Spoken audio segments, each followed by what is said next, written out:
Chop It Up today. How you brothers been for the week, man? Oh, we've been good, man. We've been Good. Good. We can't ignore the ratings. I mean, this light skin thing is working for me and Derek. I heard it.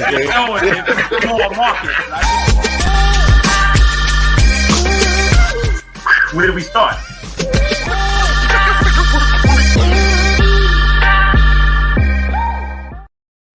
Yo, what's up?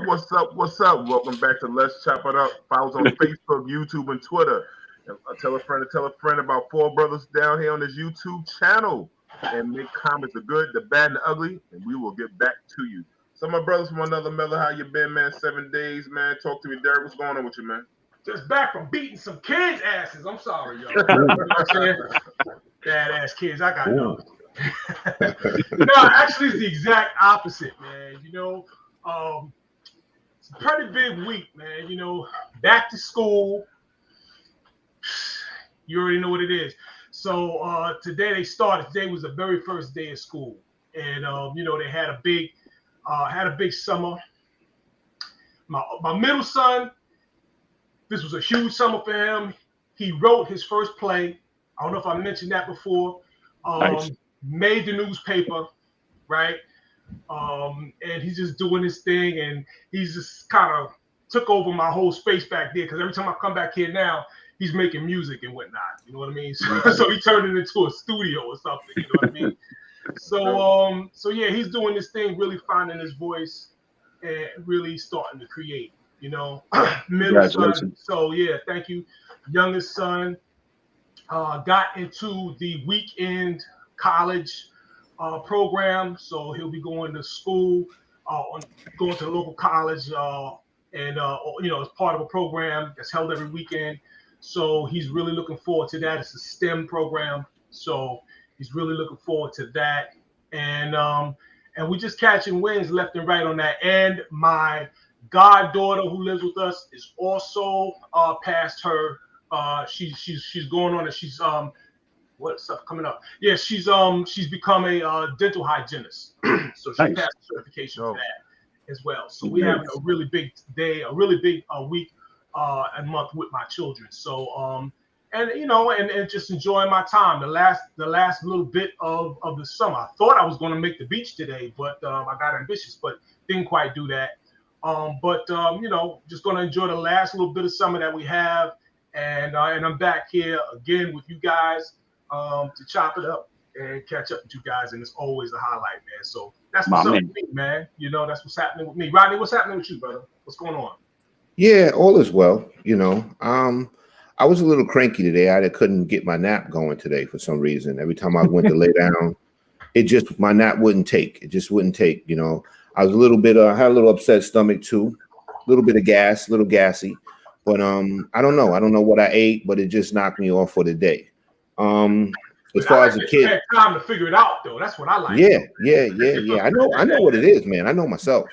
But thing is, like Derek was talking about with the kids or whatever, we over here battling depression because the first day of school is tomorrow for my kids. Oh. So these kids are all upset in here like it's the end of the world.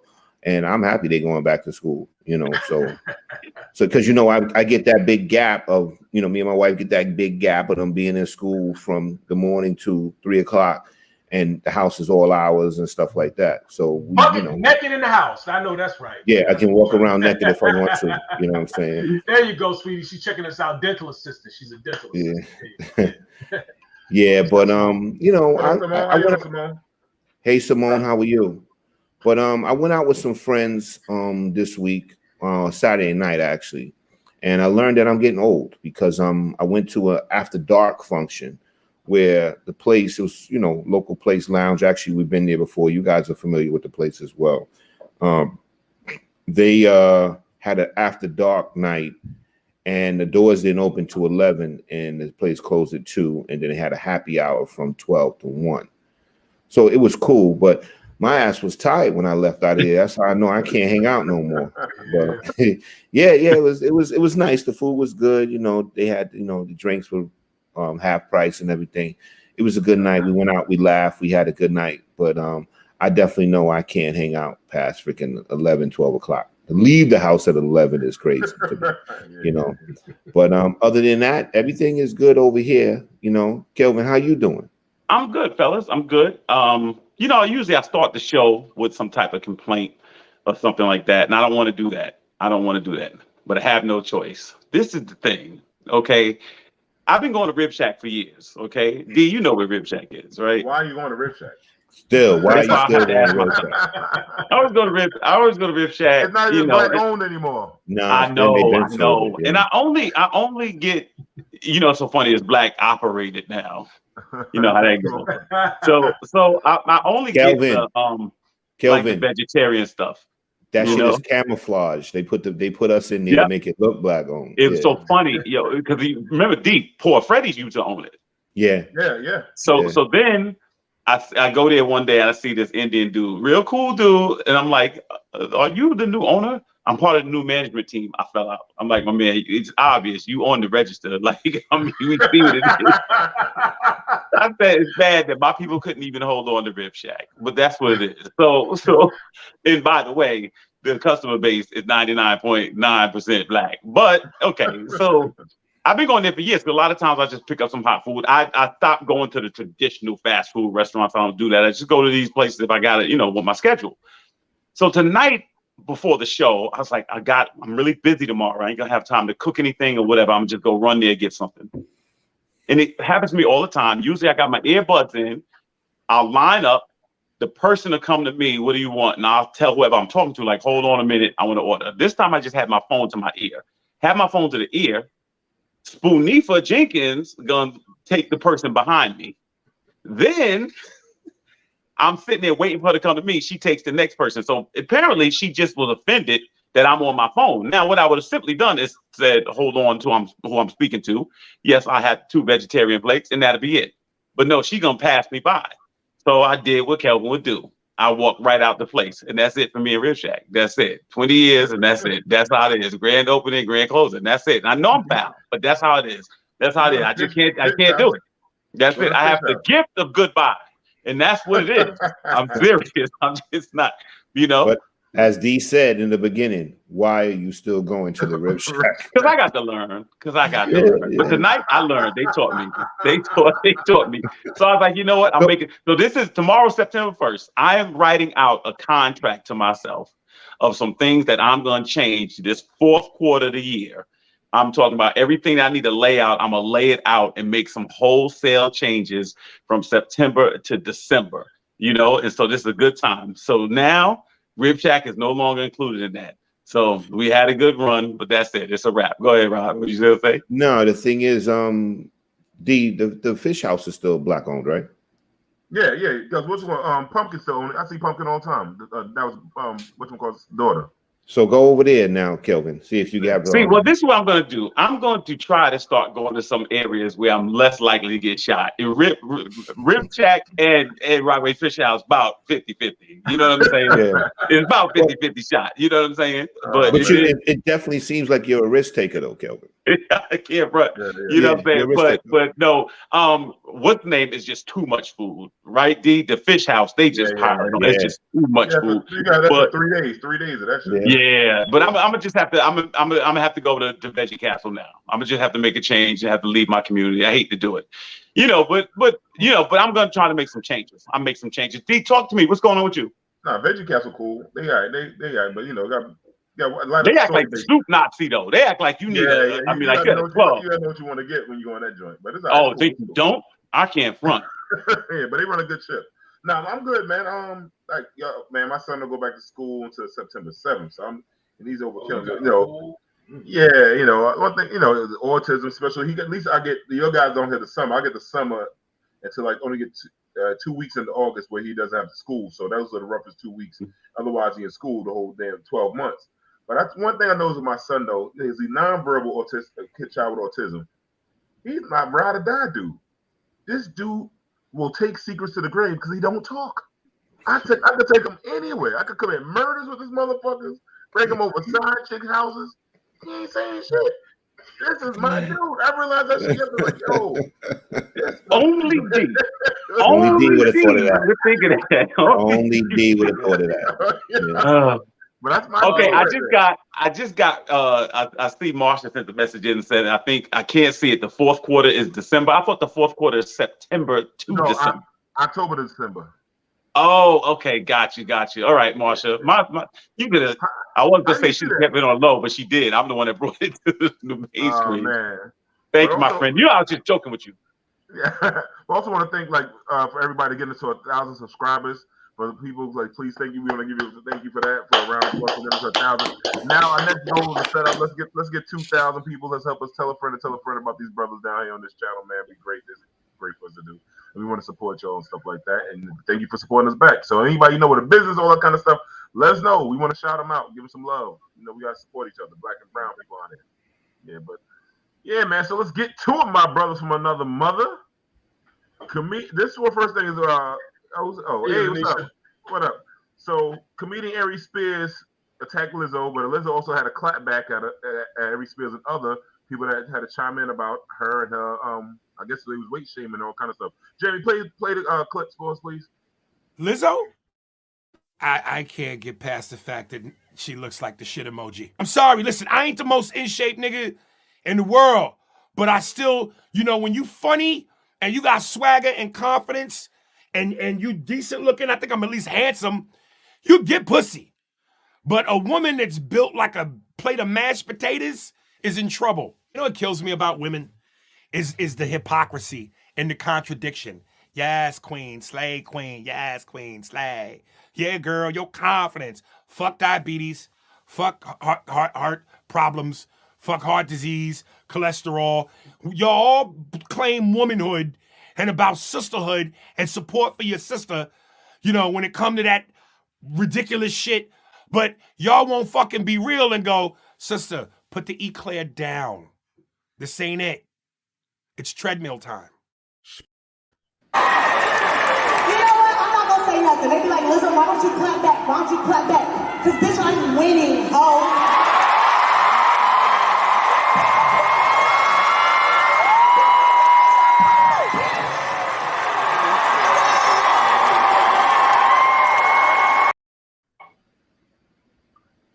So I think for me, Ari Spears kind of nailed it because the thing is like in our community, like right, when we are big and then you lose a little bit of weight, people say, "Damn, you look crazy, you look sick, whatever." But nobody talks about that blood pressure shit, like you just said, the cholesterol and stuff like that.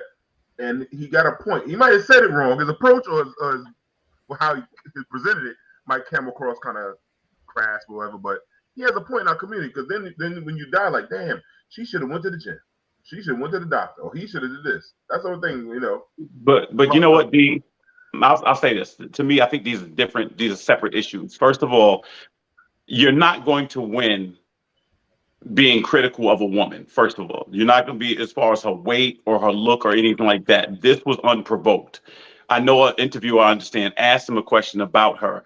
To say the woman looked like feces or something like that, you know, even though it's a comic, that's not fair to do. And then the other thing is, when your person has been in this business over 30 years, like Ari Spears, and then you have a young entertainer that's coming up, you're sitting there and you're mentioning something about her. Now you're starting to trend because she's a more relevant artist and things like that. To me, I just think it was unnecessary. What I realize is this: it's not always what's said. It is how it's said and it's why it's said. This did not come from a place of love. It just didn't. Yeah. It didn't come from a place of love.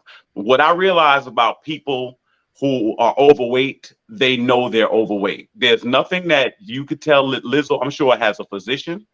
Lizzo, I'm sure has confidants and people. And Lizzo sees herself every day. Now, what I think happens is because she flaunts her body, I think most of us feel like, or most people feel like, you shouldn't be flaunting your body because your body's nothing to be proud of. That's how I think most people traditionally feel. But that's people's opinion. She doesn't look at it like that. She actually owns that. And I agree with you, D. That weight situation. Go ahead, D. No. Wasn't she the one crying a while back, talking about she wanted to lose weight and all the other kind of shit a few months back? She was getting upset. I don't know if she did, but I think she'd be right. I think she would be right in wanting to lose weight. I don't know what she's doing to do that. Look, Sean of the Fed says she's a vegan now. So yeah, she might be a vegan. But see, that's the thing too, Kelvin. If you're going to flaunt your body, you have to open it up to criticism too. Unfortunately. Yeah. You know what I'm saying? Mm-hmm. So I mean, listen, I agree. It did not come from a place of love. You know what I mean? And he was probably not the greatest. He wasn't the greatest messenger to begin with. You know what I mean? Right. So yeah, and it's not what you say, it's how you say it. You know, that being said, we do have to acknowledge also for both of their behalves that they are part of a community and they're examples within that community of people who need to be a little bit more health conscious. You know what I'm saying? No, absolutely. No question. No question. Yeah. And we have that, and yes, we do have that ribbon going through our community that we need to definitely deal with. You know what I mean? But no, it didn't come from a place of love, and it wasn't received as such. So she was, so she did what she did, and she did what should be expected, which was stand up for herself. You know what I mean? And yeah, so it is what it is. I'll go after you, right? All right, thanks. I look at it like this. Why did Ari Spears say this? And the thing is, to go after Lizzo, I mean, she's pretty high on the charts right now. I think he may have did it to gain attention. It was nasty. I think it was nasty. I think that Ari Spears was a bad messenger, considering he is built like a garbage bag full of leaves himself.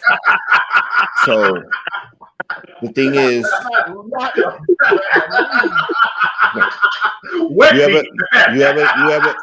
you ever rake the yard up? You ever rake the yard up and then you fill it with the leaves? Doesn't that shit look all crinkly and bad?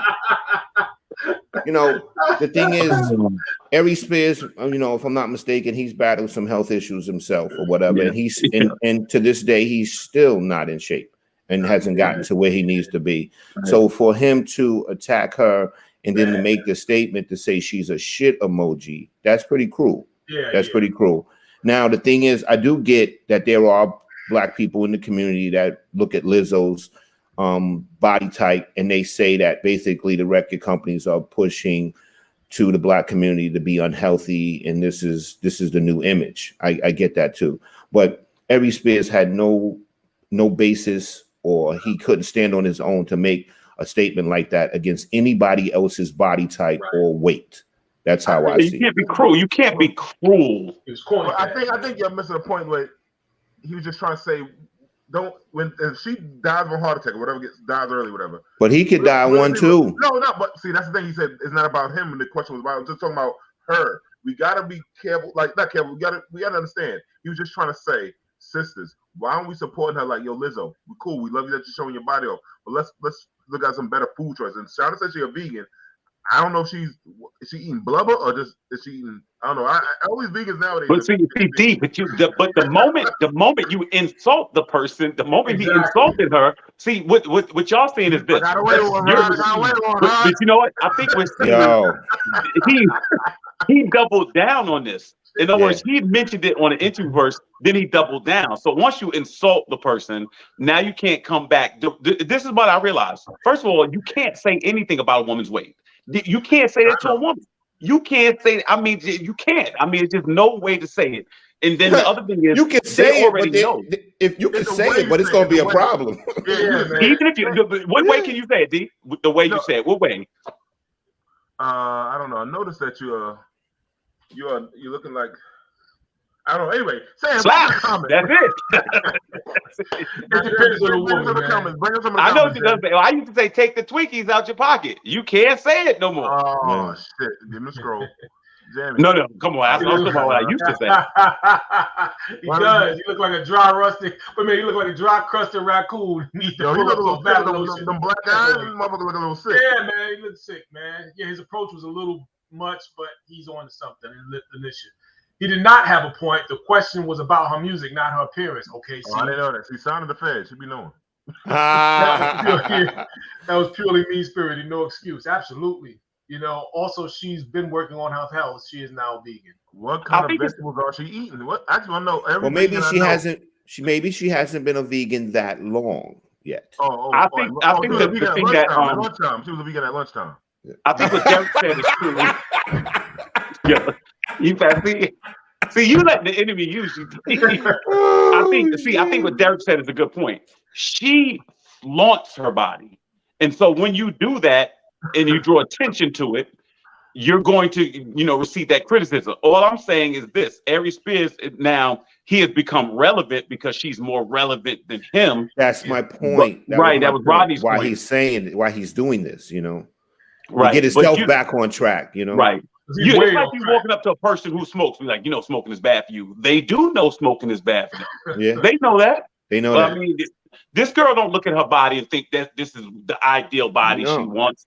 Lizzo knows she's overweight. She clearly knows she's overweight. She was crying a few months ago. Yeah, she knows it. And she knows that there's going to be a lot of pushback with her, with the way she looks and stuff like that. She realizes that. Now, what she's done is she's galvanized women who are overweight. And that's true, Marsha. That's right. What should she do? Walk around ashamed? And I think here's the thing. I think when she's flaunting her body and a lot of that stuff, she's actually trying to overcome the shame. So she's actually working through it by confronting it. But I think it's a better way of doing it, man. Because you still gotta expect it. And all her backup dancers are big women too, right? No, that's what she hires. Let's be honest, women, right? Yeah, let's be honest. The weather girls. Nah, that's a scroll. That's a scroll. That's not a scroll. That's not a scroll. That's a scroll. That's not a scroll. Rodney, it's a scroll because they are not the actual weather girl.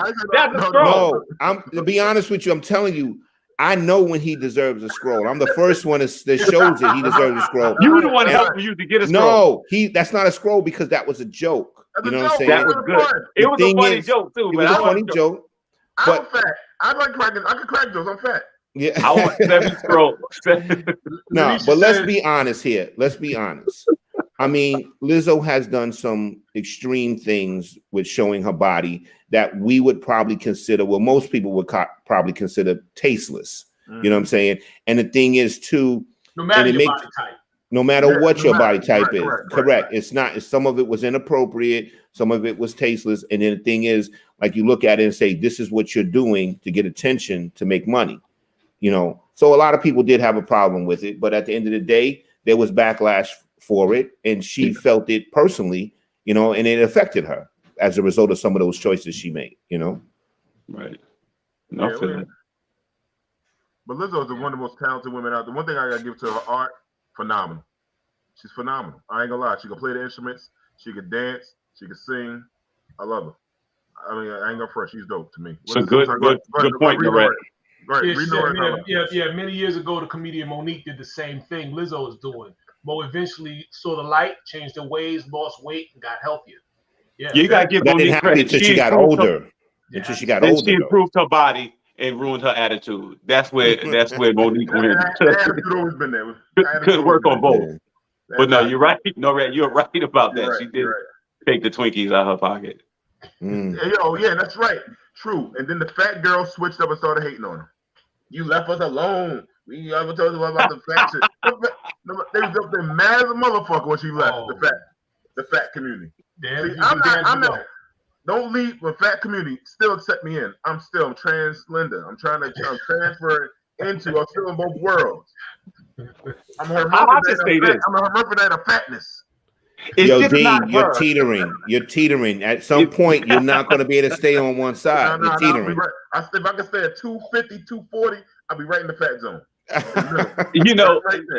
think it is an epidemic. And the fat people, this is Adele. Who? Adele. When Adele lost weight, they gave her. They did. Yeah, they gave her pure hell, and then she started getting black dick, and then they got really upset. Scrolls coming. It's got to be somewhere. There you go. That's number one. Yeah. Rodney is number one. 24 minutes. I tell you, I know when he's a scroll. I know. It's number one. That's number one. I know that shit, Adele. When she started. Go ahead. Say it again, D. Say it again. A darker skinned man. They came at her, and then she lost weight. Because he took the narrative of black men love fat white women. And she got skinny white when he got a skinny white woman, and they was mad at it. Yeah. Boom. Simone says we get upset when kids bully other kids for their weight. Why do some adults think it's okay to bully other adults for their weight? There you go. Yeah, I don't think you should bully anybody. I think at the end of the day, and what I realize is some opinions are better off left not said, and that's what he should have done in that case. You can't call that woman out of her name. And like I said, Adele knows. Not Adele. Lizzo knows her weight. She knows she's overweight. She knows and whether she embraces it or not, she knows she's overweight. I'm sure if she could change it or if she whatever. I mean, for years, Oprah. I mean, a giant. Figuratively. Figuratively. I'm talking about a media job. No. That's okay. That's fine. That was Go ahead. You're good, Kelvin. You was borderline. No, you were borderline. I'm saying no, but she, with all the money, still struggled with weight. Yeah. And could eat the best foods, could have the best trainers, could whatever. In other words, weight is no joke. I get it. What I always say to younger people is that is the one thing you can govern your body. You choose what goes in it. So if you don't want to be a slave or trapped in it, make the adjustments. That's what it is, because a lot of that is mental too. My mother used to say, "Yeah, eat because you're bored," and all that stuff like that. Just a bunch of different things. And so, she can. I hope if she wants some longevity, my doctor said the thinner you are, the better shot you have of long life. I agree, Shauna. Yeah. I think it was a harsh, constructive criticism. I understand his point. He was bad the way he delivered, but I understand what he's saying, because I'm telling you now, Lizzo go on that stage and playing that flute and pass out and catch the big one, y'all like, damn. Well, I'm gonna be honest with you. If you're a public figure, if you're on that stage in this era, that criticism is gonna come regardless. Now, her fans are gonna go to her aid. Her fans are just as rabid as Beyonce's fans. Like you say something about them, they just gonna attack everything that you don't have a business or something. It's just let her drop 75 pounds, they would disappear on her. You might have a point on that, D. I'm telling you, man. Them fat girls, they be one day. If you leave their crew, they own you. But see, the problem is with that, being overweight is what it is. It's overweight. It's not a positive. You can have positive self-esteem, but realistically, all of us could stand to just get in better shape. And if not, to your point, it can take you out. This doctor said years ago, I never forgot it. He said, what you eat in your 20s and 30s is going to tell me what I'm going to treat you for in your 60s and 70s. Mm-hmm. You don't see fat people at 90 years old. It's very rare. My grandmother made it to 84. Mm-hmm. Had all kind of diabetes shit, all kind of shit. So it's hard. Yeah. But anyway, I'm sorry. She said there are many people that slim sick. Great. Agree. Oh, very true. Oh, hell yeah. Hell yeah. Yeah. Again, the question was about, her question, with caps. The question was about her talent, not her body. That's what you fucked up at. So he should I think people would never see her talent without her weight being a part of it. It's sad because she's dope. Because you think about Kelly Price. I'm gonna go say I know you got to switch over Kelly Price and certain singers we know. Even the Weather Girls. I was looking at you think Lizzo was that talented though, for real? Like what? Bro, have you seen Lizzo? Yeah, Lizzo gets busy. She gets busy. Then the question is, did we treat Biggie the same way? No. Black and Ugly as ever. He claimed it himself. Claimed it. Right, but we didn't talk about his health. Yeah, let's not talk about Biggie at all. Okay? Well, only thing with Biggie, he didn't live long enough to talk about himself. Correct. And at the time, when it comes to men, it's a double standard, right? No, it was a double standard. But also at the time, you think about hip hop, was weed smoking, the culture that was different then. Now, if he was around now, he might be like, yo, big man, you need to come off some of that weight. But no, I think young. He only lasted for 24 years. I'll be honest with you, D. I think if he was still alive, he would have lost the weight. You see what Fat Joe did. Fat Joe had to take that weight off. Khaled gonna be one of them I'm gonna check out. Mm-hmm. Weed up. That's gonna be all you saw. I'm sorry. Anyway. Oh, here we go. That was close. That was close. No. Oh, Ron, call for it. I'm calling for it. I'm like the scroll referee tonight. I'm the scroll referee tonight. Yeah. Yo, Jamie said something very, very, very, very cool. He said white people wasn't living in Brooklyn and they would have his ass eating all kind of vegan shit. yeah, right. He's good shape. Yo, man, before, Charleston White made the news. Let's get that in first. What you say? Yeah, Lizzo is classically trained and very musically talented. I'm not a fan in any way, but that can't negate that she's very talented. I don't follow Lizzo. I really couldn't tell. I don't follow either. And I hear the songs I find like it's very produced. Ray said Big Pun lost weight and it killed him. Yo, Ray, you fucked up, Ray. Ray, get a scroll. Get Ray a scroll. Give a scroll to goddamn Ray. That was funny, yo. Damn, big pun. You died young too. Charleston White, speaking on snitching. Jamie, can you play that clip for us, please? If we riding in the car, nigga, you sell dope and I don't, and you got dope on you, and it's a question of who dope this is, I'm willing to say that's his dope to be here for this baby. I want it to be better, homie. So in order to be better, if we're in a situation, homie, we got to get this shit straight. But you be saying some police ass shit. Well, I'm a citizen now, so I'm a police ass nigga. See, now I'm grown, I'm 40. I can't see being in jail at 50 for nothing. No, man, I tell on everybody not to go to jail right now. Are you serious? Man, I'm 44 years old. They don't let niggas out no more soon. When niggas go to jail now, you come home later. No, man, yeah, I tell on anybody to get out of jail. So your logic behind quote unquote setting the record straight is that you don't want to be in jail at 50. I ain't gonna be. Yo, who is he? I've seen him a lot. Who is he? He's like an influencer. He's a community activist dude. He used to be a gangbanger, right? Yeah, he used to be a gangbanger. But people started talking to him, and he just kicked that hard shit. A lot of people from the street don't like to hear, but yeah, he's right. He's a citizen. I'm telling you. And he's right. Like, yo, see, I'm gonna go ahead, Rod. Go ahead, Rod. I'm gonna speak on something. No, the thing is, I agree with what Charleston White is saying, and the thing is, like, he's saying that he's not in that life anymore. So the thing is, he's a civilian, and that basically, if he's not with what you're doing and he knows nothing of it, and he gets caught, he's going to tell on you because he's not going to go to jail for you. See, the thing is, I would kind of realize in the game that the concept of snitching has been really misconstrued and has been changed a lot by people. If Charleston White is Uncle Ruckus ass. Yeah, but the thing is, if me and Derek do a bank robbery together and we know we're going in to rob this bank and Derek gets caught and he tells on me, Derek is a snitch because Derek knew the consequences of robbing that bank with me. But if we're running out of sight of the bank and D is a civilian walking down the street and we knock D down on the way out and D identifies us and says that's them, he's not snitching. He's not part of it.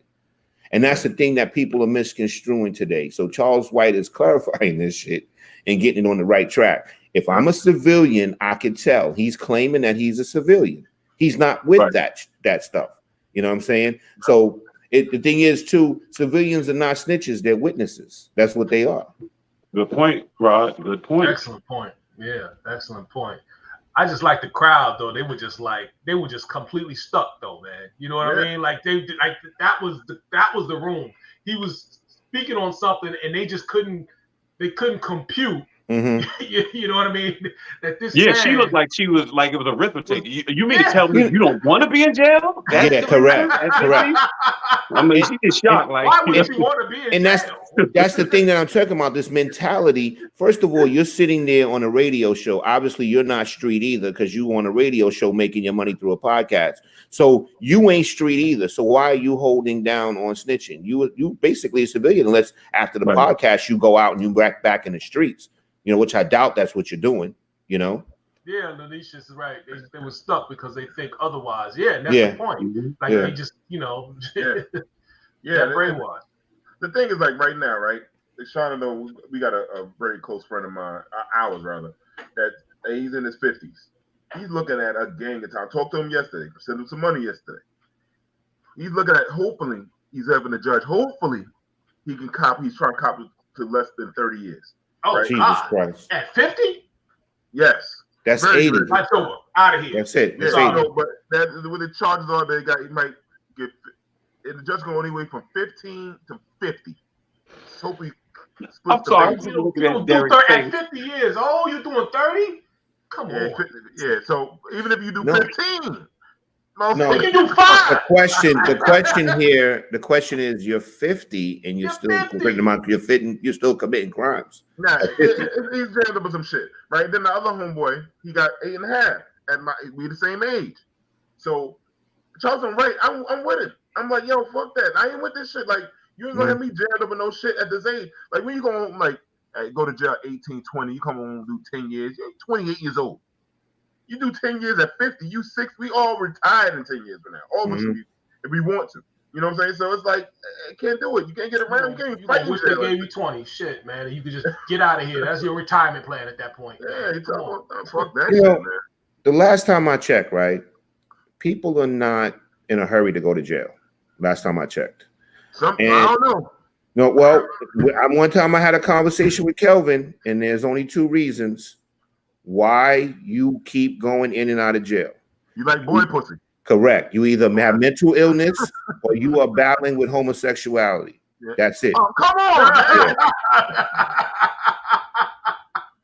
Yeah, that's a scroll. That's 2.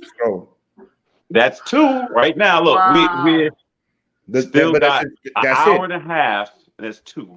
Yeah. All right. But those are only 2 reasons I see you going to jail from what I used to see. You either got a mental illness or because you don't like freedom. That's your problem. You don't like freedom. So well, you know what? Stuff. Rodney, and I know you dealt with a lot of people in that, with your line of work. I'll say this: what I realized, and this was a thing back in the day. Some people live the same in or out. Yeah. Some people used to live the same in or out. Some people actually could get 3 meals and get a place to sleep in the winter. There's some people they say used to go to jail in the winter. Yeah, that was a thing. They might have given him a retirement. What Ray said right there? I want to make sure we get these comments in. He said, "Question is snitching is question if snitching is a violation of the street code. Who made this code and why should we follow it if we don't know who created it?" All right. Well, criminals created it. That's who created it. Criminals created it. But I used to at a certain time in my career, I was signing up confidential informants, which are snitches. And the thing is, snitching is very lucrative. People don't realize that too. So, there are a lot of people that you are standing on a corner with that are signed up as confidential informants, and you have no idea that they're confidential informants. Rodney, I always want to know, do they have any presence in gangs? Say again? Are they ever able to have any presence in the gangs? What? Like, in other words, do they have any confidential people in the gangs? Like, in other words, it seems like Absolutely. Okay. Hell yeah. Absolutely. So let me tell you something. The bigger the organization is, the more the snitches are in it. Fact. The thing is, too, like they always say, if you want to commit a crime, if you feel you need to, you better do that shit by yourself. Because then ain't nobody can tell on you but you. But you doing it with 3 or 4 or 5 people, I always tell people it's just a matter of time before they get caught because somebody gonna tell. Ray is stupid ass. You talking about chicken wings? Yeah. Yo, the truth of the lies. You're not making that shit. That fucking mackerel and all that nasty shit. But anyway, before I want to make sure we have some time for our guests. But before we bring our guests on, man, he's gonna talk about explain what monkeypox. I want to hear from his brother. We trust him. Want to hear about this, but. Jamie, I want you to play this funny video about this guy did in the mall about monkeypox. Jamie, play the video for us, please. Yeah, man. Yeah, I just got over the monkeypox, man. It's been a crazy journey, yo. I wouldn't wish it on nobody. And they said it's still kind of contagious, like it's halfway contagious, but it ain't like it ain't fully contagious. I had the goddamn monkeypox, man. It's real contagious out here, man. But I only had it yesterday. Hold on. Ever since I got over the monkeypox, man, it's I've been out of quarantine for 2 weeks. So, bro, okay, all right, just hold on for a second, bro. Now the doctor said I'm not supposed to be out right now, but I'm just trying to. I'm just trying to, get some fresh air because I've been in the house too long, man. And I ain't have to quarantine like that. You know what I'm saying? They let me go. This is my first day out, and I'm just, I'm just trying to get it together, man. Like, easy, man. I just got over the monkeypox, man, and it's been real, man. It's a humbling experience. Like,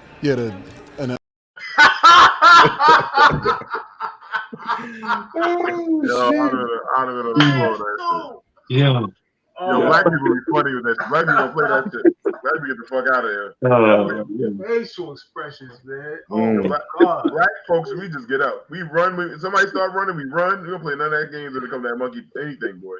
Yeah, that Asian dude was too close for too long, though. I ain't gonna lie, man. Yeah. I don't know if he was trying to be polite or what. I don't know what his deal was, man. Yeah. So without further ado, man, this brother's a friend to the show. He's been on it before. We want to bring him on and talk about monkeypox. Any other questions that people have, especially in the black community? We got to talk about health. We was talking about Lizzo and stuff like that earlier. So I think it'd be a good time. Let's go bring on our dear friend, Dr. Cheeks. Yo. Hello. How's everybody? What's up, brother? What's up, Doc? How you doing? Welcome back. Welcome back. Thank you guys for having me back. I appreciate my line brother inviting me back. So thank you so much. And let's talk about this monkeypox. Am I able to show some slides? You ever show whatever you need, Doc. Listen, I'm telling you right now. Share screen. Is he able to do it, Jamie? No, you can't share it. He said you won't be able to do it. Okay, just hit. Okay, so you can't see it? Yeah, we can't see it, brother. We can't see it. All right. So I'll just go through myself then. All right. So he said if you can send him the slides, he could probably do it. If you can send Sam the slides. That's all right. What is monkeypox? Basically, it's a rare disease caused by the monkeypox virus. It's in the same family as smallpox. It is not related to chickenpox. Is it related to Tupac?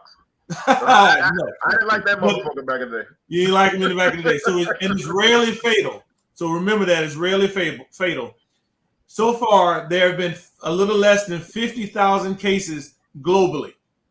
In the U.S., we right at about 18,500. This is as of August. Right now, we have a grand total of 0 deaths from this monkeypox. 0 deaths, which is the main thing. Some of the signs and symptoms. Basically, the signs and symptoms are just like any other virus, which are flu-like symptoms. So you get some fever, some chills, some swollen lymph nodes, exhaustion, fatigue, muscle aches, backache, headache. You get a little sore throat, nasal congestion, cough, and of course, the almighty rash that people always talk about. The rash initially looks like pimples or some blisters, may be painful, kind of itchy. It's located on or near your genitals. So there's your penis, your labia, testicles, your vagina. It can be on your hands, feet, and chest, face, and mouth, of course, but mostly it's on your genitals. Several stages of the rash, including some scabs before you heal. Doc. Yes, sir. I hear different stories about how you can catch it. Is it sexually transmitted? I'm getting to that right now. Usually starts within 3 weeks of exposure. The rash develops about 1 to 4 days after the flu-like symptoms. Can be spread from time symptoms start until the rash heals. Usually lasts about 2 to 4 weeks. Spread through close personal skin contact. Direct contact with rash, scabs, or bodily fluids. Touching objects, fabrics, surfaces used by somebody with the monkeypox. You can get it through respiratory secretions, physical contact via oral, anal, or vaginal sex, hugging, massage, kissing, or prolonged face-to-face contact. So, Doc, why, these religious fanatics and people saying it's like a gay disease, and why does it affect gay people more than anybody? Because it's just because of the gay men. It's because of the anal sex. Right now, it is seen mostly in gay men. Gay or bisexual, or as they say, men that have sex with other men. And that's because they're not protecting themselves as much. And this virus is spread amongst that community because it's that basically in that community. So that's why gay homosexual men are right now are the most cases of this virus that we have caused monkeypox. So when you say objects, you could sit in a chair of somebody that had it and catch it from that, or you can grab a door handle and grab it from that. Yes, or sheets on a bed, going to a hotel, the towels. Yes, you can get it from that. But remember, it doesn't kill anybody.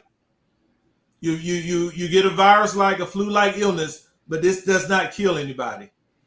But Doc, all why right. are we seeing such an uprise in things like this now? Where did this come from? Well, it's always been around. It's just that Yeah, now, but I never heard of it before this go round. right? So- It's always been there. We just have an outbreak of it because it's just gotten out of the gay homosexual community, and so it's attacking people who are not only gay or bisexual. So you're saying it's always been in the gay community, Yes, and we're just now hearing about it. yes. Okay. So let me ask you this. So if you catch it from like a chair, like Kelvin was saying, you still get the outbreak on your genitals, or that's only from sexual contact? Right. You can only get that on wherever you touch it. That's where you're going to get the contact. That's Oh, where you okay. get the rash. Yes. Whatever Okay. part of your body that touches the virus, so- where you get the rash. So it won't spread all to your genitals. If you get it on your arm, it just stay here. Yeah, exactly. Gotcha. Okay. So Woo! I mean, Word up. I was thinking about. Woo! I'm like, man, imagine the butthole and all that shit. Damn. so we need to avoid close skin-to-skin contact with people who may have the monkeypox rash. Avoid contacts with objects and materials.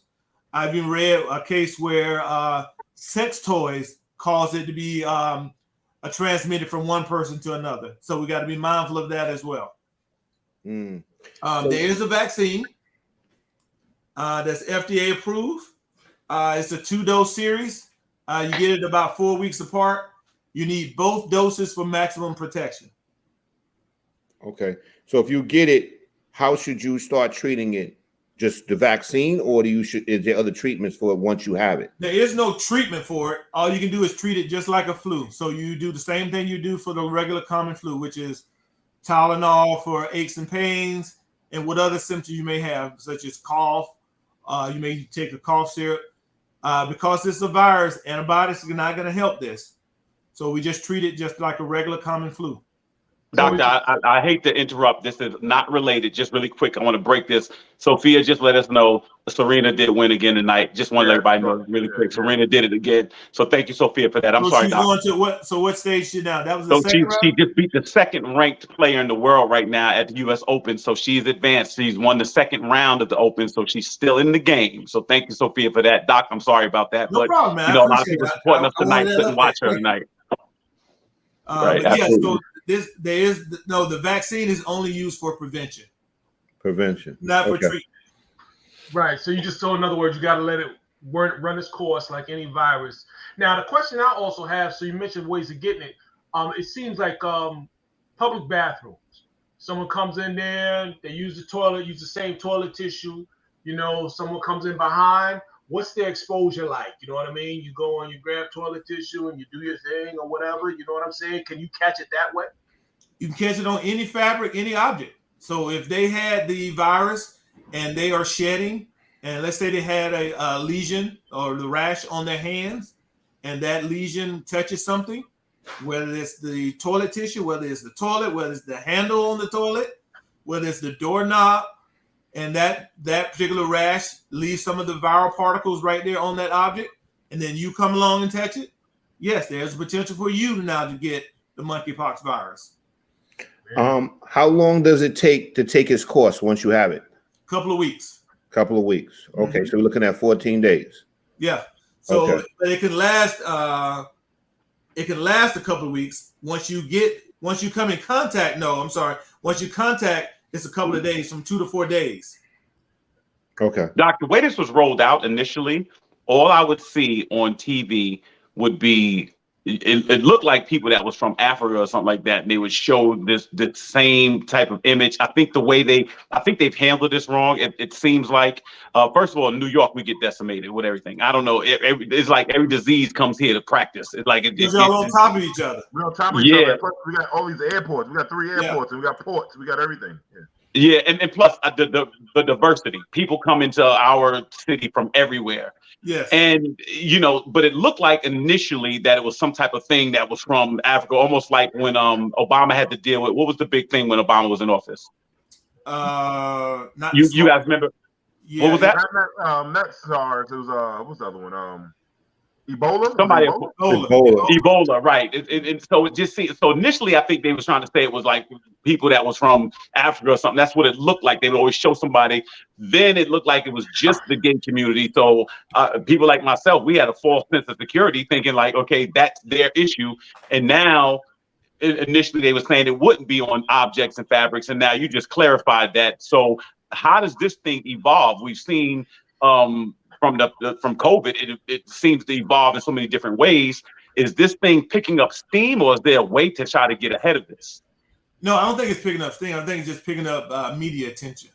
I think in the wake of COVID, this particular thing came about, and it is now outside of the gay community. So now it's being picked up by the media and giving it more attention.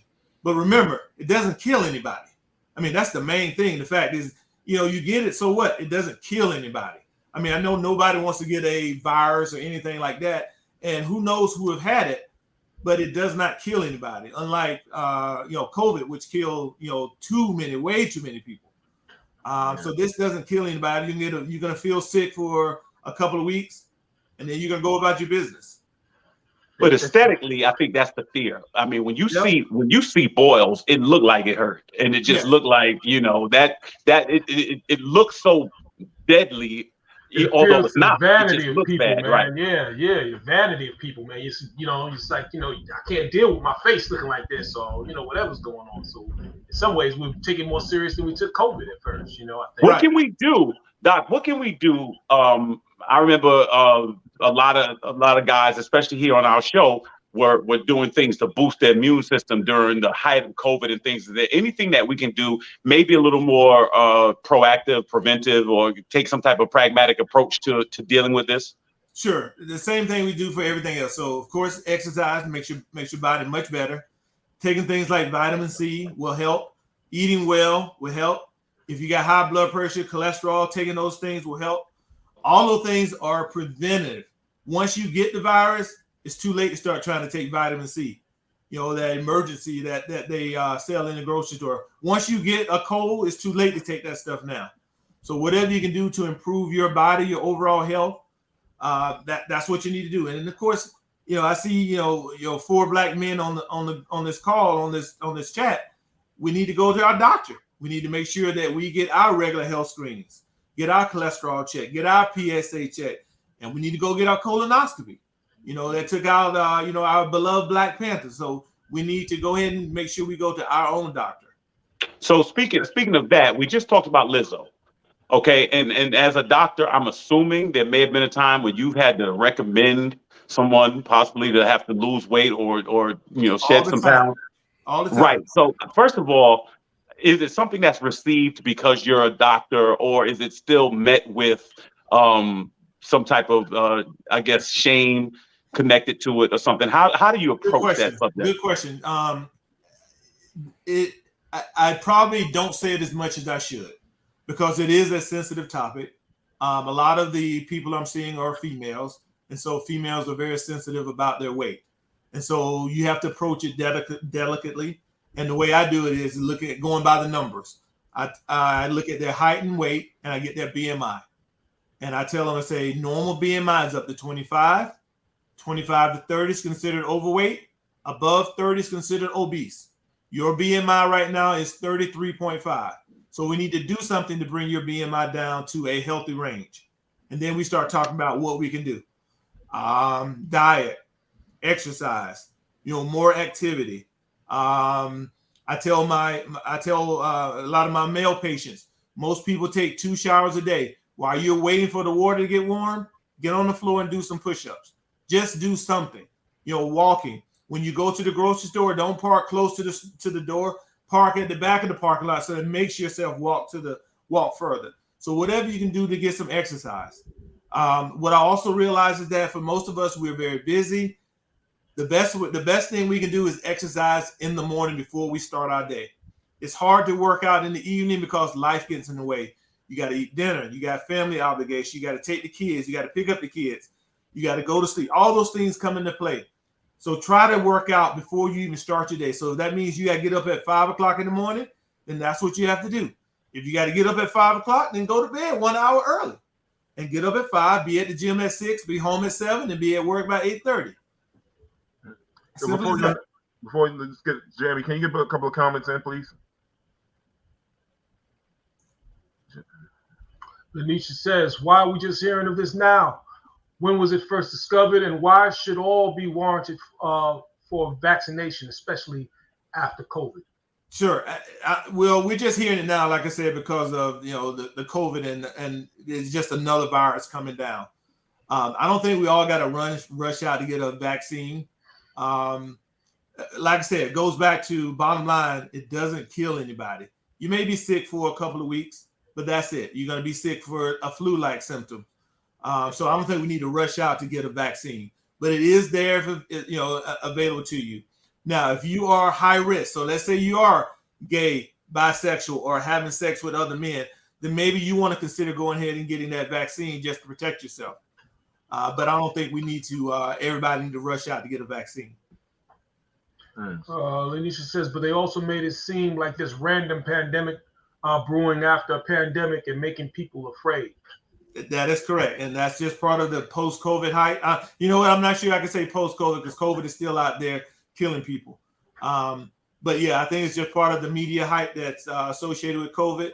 So I don't think we need to, I don't put too much importance in it, but it is a virus that we need to pay attention to and make sure that it stays where it is and make sure that it's not killing anybody. So right now, it's still not killing anybody. Very good. Any more comments, Jamie? I'm making sure. All right. Let me ask you a question, Doc. Right now, right? So this is on monkeypox. This is like for some man stuff, like prostate stuff like that. Some of them going through too. They were saying my prostate levels are elevated. They want to do a biopsy and stuff like that. What can you explain what the levels are? What's good levels for men? When should they get their prostate checked? What is when they say you might have to get a shave down, and in the early stages of if you do have prostate cancer, what is the expectancy of life? All right. So first, just realize that we all need to get our prostate check starting around age 40. It is a blood test, not a finger in the rectum test. It is just a simple blood test. Just like when they do check you for your iron or your testosterone or your cholesterol, it's a simple blood test. It's called a PSA, stands for prostate specific antigen. Normal range is from 0 to 4.0. So if you're outside of 4.0, then you're going to need to probably see your urologist, which is the specialist that handles the prostate. And then that person will decide, hey, he may need a biopsy or he may need a scope or something to be able to look and see why is his PSA elevated. And that's what it is a screening test for prostate cancer.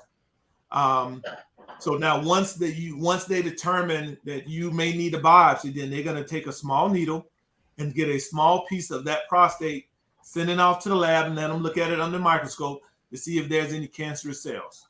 How do they get that? Tell people how they get it from. It's a needle. Which way does it go? Well, it's gonna go in the way you don't want it to go.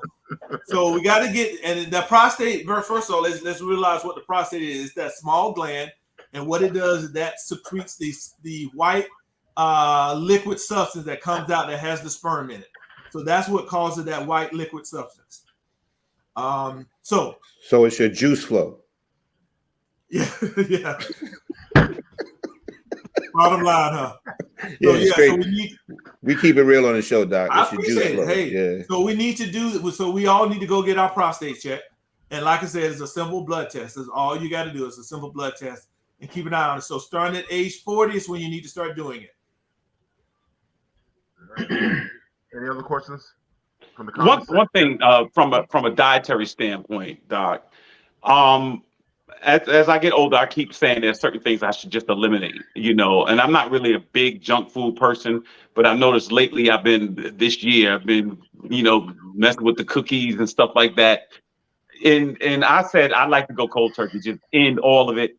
I already said September is going to be my start to just, laying the foundation for the rest of the year. But is that extreme? We got all this stuff, organic food and we're talking about GMOs, all the stuff. I don't know what to eat. I don't know what's good. And in my mind, when I want something, I can justify getting it. Like I'll look on the back of the thing and say, oh, okay, this only got 20 added sugars. You know what I mean? And knowing it's wrong. But do we need to just eliminate as we get older? Just eliminate this stuff. We can't get away with it like we used to when we were young. Is that kind of the idea? Okay, first of all, good question. So that's a big question. So first, I realized, and I want everybody to realize that sugar addiction is a real thing. I think a lot of us are addicted to sugar, and to say that you're going to just break away from sugar cold turkey will probably be hard as hell. So be mindful of that. Secondly, I think eating is a part of life. That's one of the enjoyments of life. So, you're not going to live on rabbit food for the rest of your life. That's not enjoyable. So realize that, you're going to want to eat a cookie, eat a piece of cake, eat a pie, eat those Cheetos, whatever it is, but you just can't have the whole pie, the whole cake. And I think if you balance that out with eating some healthy foods, vegetables, and then exercising, I think you will be fine. But we can't just say we're going to take away all the bad things out of our diet, because some of those bad things actually taste good. And it's a part of our life. We celebrate things with cakes and pies and cookies and things like that. So you don't want to be left out. Now, one of the things I would say take out of your diet if you can is sodas. Sodas are so bad for you that it's terrible, and they market those things unfortunately to our African American community. Right. So if you take sodas out of your diet, when you go to Chick-fil-A to get that chicken sandwich, don't get the soda, get a bottle of water. Drink more water. I think that'd be good for you. Stay away from I know a lot of us have gotten away from the what was the drink we used to drink? The cherry Kool-Aid that we used to drink growing up. Stay away from that. So if you can stay away from those sugary drinks like Kool-Aid and sodas, I think it'd be good. And then eat, fruits and vegetables. Eat a lot of protein, and I think you'll be fine. You don't have to go, GMO and all organic and all that stuff. Those things are healthy, but I don't think you have to go strictly to those things. Hey Doc, listen, you said a lot of things and you're giving us a lot of good information, and I want to thank you for that. Now, if you had to dumb it down or boil it down, just give me one. Can you just say one thing that I can do today to the number one thing I can do to get myself on the track to better health right now? What would be the most important thing? Just one thing I can start right now. Okay, if you smoke, stop smoking. Okay, and then exercise. You can damn near eat what you want if you exercise. So if you can stop smoking and then start exercising, and be consistent with your exercise routine, 2 or 3 days a week, an hour, 45 minutes to an hour each day of doing some type of physical activity, cardio, then I think you'll live a much better, a much longer, much happier life. Doc, can I ask one last one from me? One last one. I want to know, when it comes to vitamins, I never really know what to take. So I just go and I'll grab a couple. I don't know which ones. I've seen black seed oil. I've seen vitamin E. Is there something that you can recommend that you would just recommend that would be good, or one kind of like maybe a multivitamin or something that'd be good to take daily? Yeah. So first realize that vitamins are vitamins, just like sugar is sugar. So it doesn't matter if it's the Kroger brand or the generic brand. A vitamin is a vitamin. And I would say just get a multivitamin, because that's going to have all of the things that you need. Realize that your body can only hold but so much. So if it says that it's giving you 2,000% of what you need, your body only needs 100% of it. The rest of it's going to just eliminate in the waste. So more is not better. It just doesn't matter.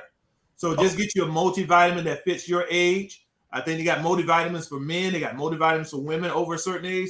So just get you one that fits you, and then you take it on a regular basis. And I think that's all you need to do. All right, thank you. Yeah, is it a difference? Like, we older, like we the older cats, all of us on here now. All of us. Well, Kelvin, you the only one that's still not in the. I'm in my 40s. You know what it is. I'm in my 40s, brother. For another 9 months. Is it a difference taking the silvers and all that? Because we the old cats, like 50 plus vitamins, and for the women, is a difference? What is the difference in the vitamins? There's no difference. I think for women, they may have iron in it because they lose iron from their menstrual cycle.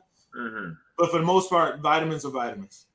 Gotcha. So just get you a multivitamin. Now, you don't not see people with a multivitamin. They got a bottle of vitamin C. They got a bottle of vitamin D. They got biotin. They got 6 other different vitamins.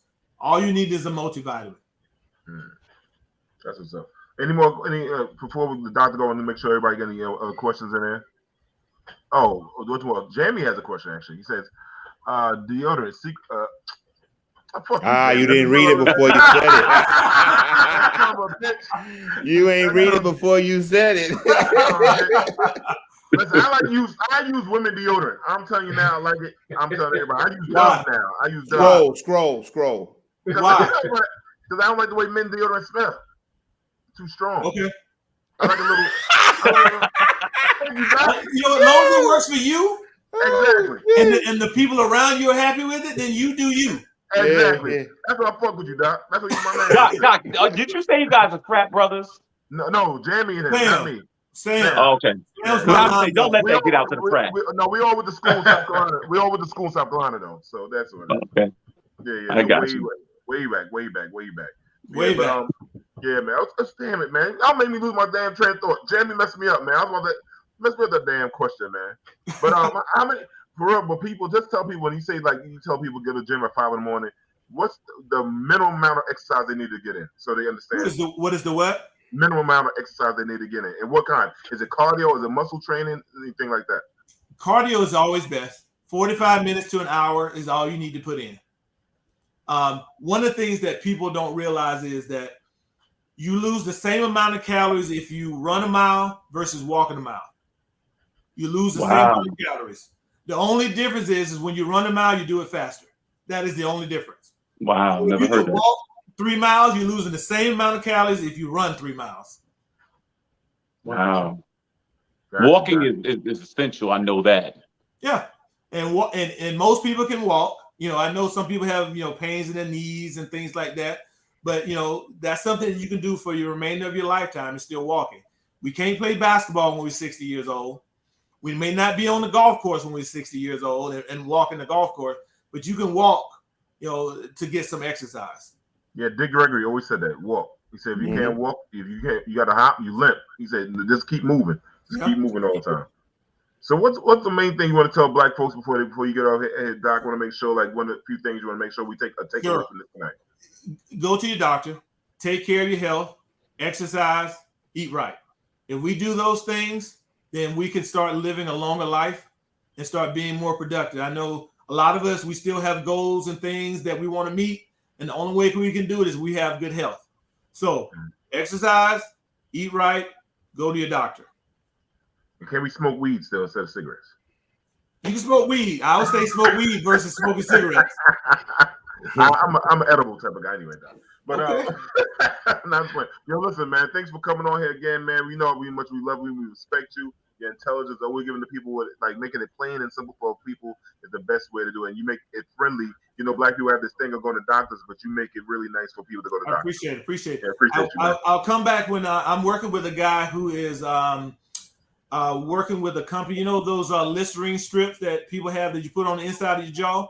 Yeah. He has the patent now to put weed in that Listerine strip. I'm gonna sign up. That's going to go inside your jaw. And so you get better bioavailability of it versus smoking it or eating an edible. You're going to get better bioavailability of the THC oil. But does it kill the dragon, though? You know what I'm saying? You put it there, I need it to do what it do. Man. I want to be on cloud now, so you can sign me up as a test dummy. I will try your product. All right, appreciate you guys. Thank you guys for having me. Have a great night, okay? All right, brother. All right, Doc. Yo.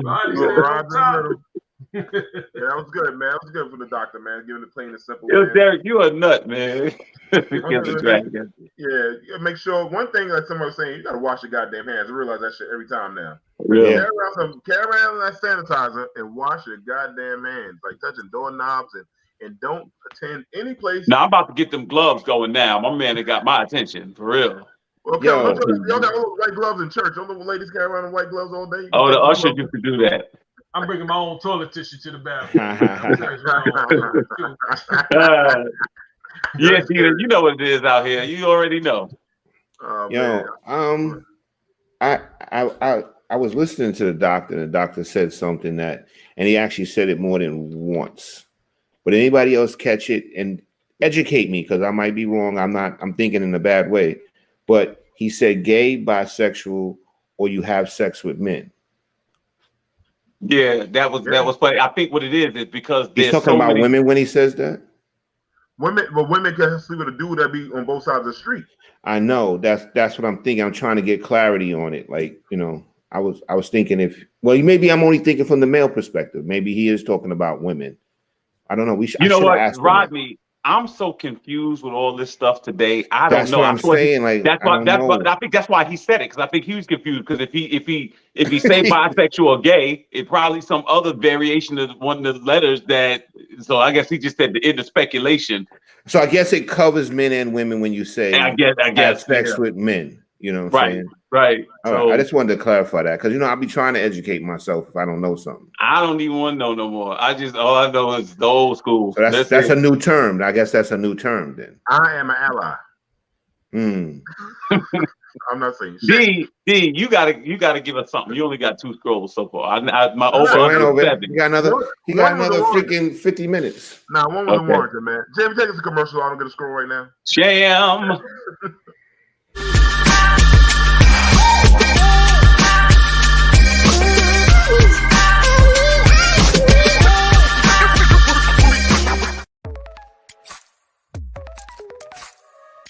Hi, I'm Dawn Kelly, and I'm the founder and CEO of The Nourish Spot, a healthy food and beverage haven in Southeast Jamaica, Queens, chosen in 2019 as Micro Business of the Year by the U.S. Small Business Administration. My adult children, Jade and Owen Duncan, and I established The Nourish Spot to provide affordable access to healthy produce, to help our neighbors combat chronic diseases, to provide jobs for a diverse community youth. And it's no secret that small businesses play a critical role in the local economy. It's also proven that community is vital to the growth of small businesses. So come, let us nourish you at The Nourish Spot. We're open Monday through Friday, 9:30 to 6, and Saturdays, 10 to 6 p.m. Yo, what's up? If you like what you're seeing from the 4 brothers here, give us a thumbs up, like and subscribe to the channel so you can stay notified when we go live and post new content. Thank you for the support. We're back? All right. Sorry, y'all. Yo, that was fast. Man, that was a fast one. I'm still chewing. My great. You almost caught me still in the bathroom. Oh my God! What you say? What Dina said? She said it starts with the first couple of years out the womb. Wash your damn hands. Stop being nasty. Yeah. Laugh out loud. No flush and no rush. No flush and rush. Right. If D wants the weed, Listerine strip. Yeah. Watch Listerine get in on it too. Watch. D, they didn't even have to put the thing through trials yet. My man has signed up already. Oh yeah. Yeah.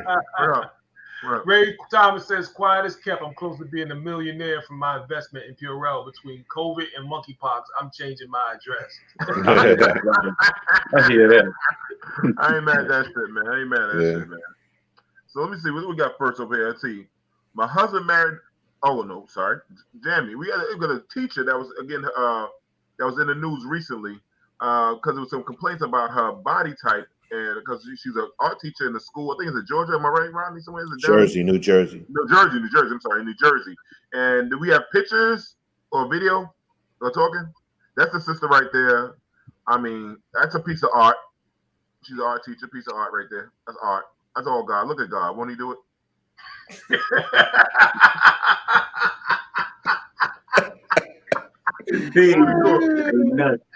Well, let me ask you. Smokes. What is the basis of them wanting her fired? Okay, I think because what was the comment? Okay, I didn't see the comment. The thing is, Lord, if I was in her class, D says cover your eyes, D. if I was a little kid and I was in her class, what up, baby? I'd be dumb as fuck. No, I'm serious. I probably wouldn't be able to write my name. I don't know. I mean, the thing is, let's be honest. That shit is a distraction, man. She got the little kids, right? Yeah, I think she is. She got little kids. Raise the hands on the couch tonight. Oh man. Yo, I mean, it's a distraction for the boys, I think. Yeah, I mean, I don't know. He might not know. He might think it's two pillows back there. Yo, the kids want to take a nap on that shit. It be nap time. They say, Miss Arrington, can you lay down and I use your ass as a pillow? I tell you one thing. I have my child act up every day. Like, I don't know if class don't come up there. I need a meet with your teacher, goddammit. But I don't think the woman was dressing provocatively. I just think that's her shape. Like it looked like it wasn't like she was showing a lot of skin or something. It's just her shape. Yeah, she either bought that shape or she was born with that shape. Either was always her shape. I'm gonna lean towards she bought it. Well, if you bought that and then go work in a classroom, I mean, I don't. You just maybe opening yourself up to that type of scrutiny. Ain't no right. Listen, the only reason I think some of the young girls, I remember I was humping in second grade. We was having second grade sex with dry clothes in the closet. Oh shit! Remember the noise? Remember, we all hump. We make that noise. We go and we had clothes on. Dry sex. Y'all know that shit. Come on, run that shit. No, come on. No, we don't shoot. Come on, Jimmy. Come on, son. We were doing that shit in elementary school. We was humping. Yo, Rodney almost broke his wrist. My man was Nope. Yo, the dude was talking about little kid sex. We were humping. In second grade, there was this one little white girl that was getting humped every damn day, man. So did she grow up? What she grow up to be? I don't know what happened to her, man, but they was getting on her every day, boy. I was like, good Lord, these black kids, brother little kids, black boys, man. They was on them every day. What the right side? She said the problem is the husband and the baby daddies, the wives and baby mamas are pissed at back to school night. The crazy thing is, though, right? She said when I saw her do Messiah, get it. Right, she said, yeah, y'all know I'm one of a kind. Absolutely. Listen. The parents, when she did her interview, it wasn't even the women that was shaming her. It was all men. She said the women were supporting her because they don't want to, like we talking about body shaming. Even when you have a certain good, alleged good body, then people come after you for that shit. So she was saying it was mostly the men making comments on her. I think they were okay. So let me ask you a question: did those men have sons and their sons wasn't learning shit? Their sons coming home, they still can't read and write, they can't spell. They can't do nothing. They said, "Yo, I'm all day. I'm sitting here looking at Miss Arrington's ass." In the little 2 year and second year. Did you ever have a teacher you were attracted to? No, all my teachers. They were old as fucking. Yeah, they was old. Yeah, no. I was. I mean, that's why you learned good. The teacher was old and you learned better.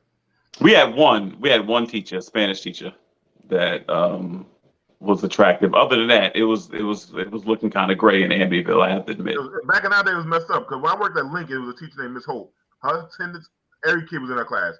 She had a body like this, Italian lady with a body, and she would sit on the top of her desk and teach. So the boys were waiting for her to cross her legs every minute. I was like, why attendance so high? And that was supposed to be an attendance thing. But her attendance, nobody cut class. Everybody show up. But how was the grades? How were the grades in her class? No, they try to impress her. The dudes would pay attention in her class. Oh, wow. Yeah, it's bad when brothers start reading. Yeah, they'll fail everything. They'll fail art. They'll fail everything else. But her attendance was always off the hook. Yeah. But I mean, I feel for this because she wanted to just go to work and do a thing. She just happened to have a body like, Now I have to tell you, when I was in St. John's, I had a black professor, psychology. He would say stuff to the females in class that was crossing the line. I have to admit, it was cringeworthy. I have to admit, he would say stuff, and I think his rationale was they were over 18, but he would say some stuff, and I was like, I know, like if you had the real cell phones back then, he'd have probably got fired because he said some stuff that you just could not say at all. You shouldn't have said it then. But you didn't have that Virginia Union. See? No. You had the R. Kellys at St. John's, Virginia Union, and choir boys. So you talking about good old black college. See what black college? Now, let me see. Jamie, we got, my husband. Read it first. Oh, yeah, let me say, don't say this on the air. Dita says, y'all need, Oh, shit. y'all need the old school lunch lady with the knee-high stockings and glasses thicker than the lady's booty. Why they always had knee high? They all had knee high. I think like they had no circulation above the knee. Glasses thicker than the beauty. Man, I was talking about, boy, I think I'm getting Little D left back, send his ass back to kindergarten, go over to that school. Right now. All right. My husband married a lady. Oh, what? My husband married a lady going in. Oh, yeah. Go ahead, Jamie. Play the video, man. Sorry. My husband is the head of the household. My husband is the man of the house. My husband makes the final decision. Yes, he allows me to do what I need to do, what I want to do. But if he decides that I don't need to do something, I don't do that.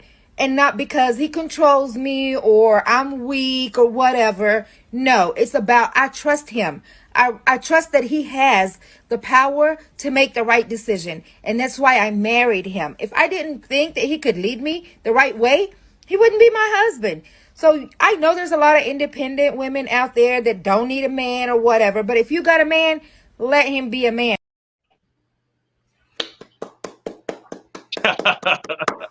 Amen. Amen. Amen. Ain't nothing else to say. Well, let me say this. I think one, I'm not sure why she put that on, but the other thing is, I believe there's certain, within the context of a relationship, there are certain people that do certain things better. So if your wife is an accountant, maybe she'd be better off balancing the books of the house. And if the husband is better at mechanical stuff, maybe he'd be. I just think it varies per person. I had grandparents. My grandfather, when he was younger, they said he would gamble. So my grandmother said, bring me all of them. When you get your check, bring it to me. I'm going to pay every bill in this house. I'm going to give you back what's left, and you could do whatever you want with that. He agreed. That's how they bought a house. That's how they whatever. Or he could have been on some, this is my money, I'm making money, whatever, like that. I think it just depends. And I get what her point is, basically saying, you know, my husband has the final say. If the game is on the line, he's taking the final shot. That works for them. There's certain people it may not work for. So I don't think it's kind of like a one-stop. Yeah, right. Yeah, excellent, Kelvin. Excellent analysis. I think the important thing is that she was willing, or she understood that, you know, there are times when he has the lead. You know what I'm saying? So you have some people who are just like, under no circumstances, you know what I mean? Are they going to allow someone else to, as you say, take the final shot, or to take it to whole, whatever you want to call, whatever analogy you want to put on it? You know what I mean? So yeah, you definitely have, but as anything, you definitely have to have some sort of balance. You have to understand your relationship and not necessarily compare it to what somebody else has going on or what have you, and find out what works for you as a couple, you know, in your relationship. So, but it's important to be open to that, at least, you know what I mean? And there's some people who just aren't even open to that. So definitely. Yeah, I commend the sister for what she said. You know what I'm saying? I'll be honest with you. I think there's women out there that's going to have a problem with what she said. Yeah, the thing is, what they're going to be looking at it in the wrong text. In their marriage, that's what works for them. That's what she said. She had a real man that can lead and can hold the job down. Now, I know of marriages where the man can't lead. He's not good at it. So then the woman got to step up and she got to lead. You know, I do believe in, you know, like Kelvin said, you know, it's like role playing. You know what I'm saying? If you good at this, I give you that. If I'm good at this, then you give me that. You know, so the thing is, you got to have that respect. But if you got a real man that's holding it down, the dude got his head on straight, he's responsible, he's taking care of his family, he's protecting his family, then you let that man lead his household. But if you got a man that's not the case, then you do what you well, oh shit. Gambling habit. Well, the thing is, just irresponsible. Let's sum it up. If he's fucked up, then he can't lead. You know what I'm saying? And that's the bottom line. Then you got to question why you married this fucked up dude. You know what I mean? So you got to take some blame too. So if you married a man that can't lead, you have to take some blame for that yourself. Because I'm pretty sure he showed you he couldn't lead when you were dating him. You know what I'm saying? So, you know, I like I said, I commend her. I'm happy that she has a marriage and she respects her husband and he respects her, and they move and they making power moves or whatever. That's great. I love it. Yeah. Right. Yeah, man. I agree with you on that shit, man. Yeah. shit, I missed my point. Oh, there's another video I want to show y'all. Men want to know what's wrong with submission, having submission, woman submission. Jamie, play the video. Real quick, Voodoo, what's so bad about submission? Give me the reasons why it's so bad to submit to a man. Why is it so bad? No worries. You tell me.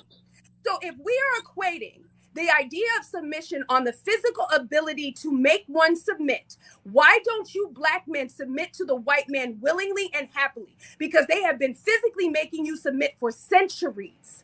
If submission isn't bad, why don't you just submit to your oppressor? What is wrong with you? We oppress men have to hold on, Sean, let me take this over real quick. He has proven himself to be stronger than you and smarter than you. He has oppressed you for centuries and you've done nothing about it. So you tell me what is wrong with submission.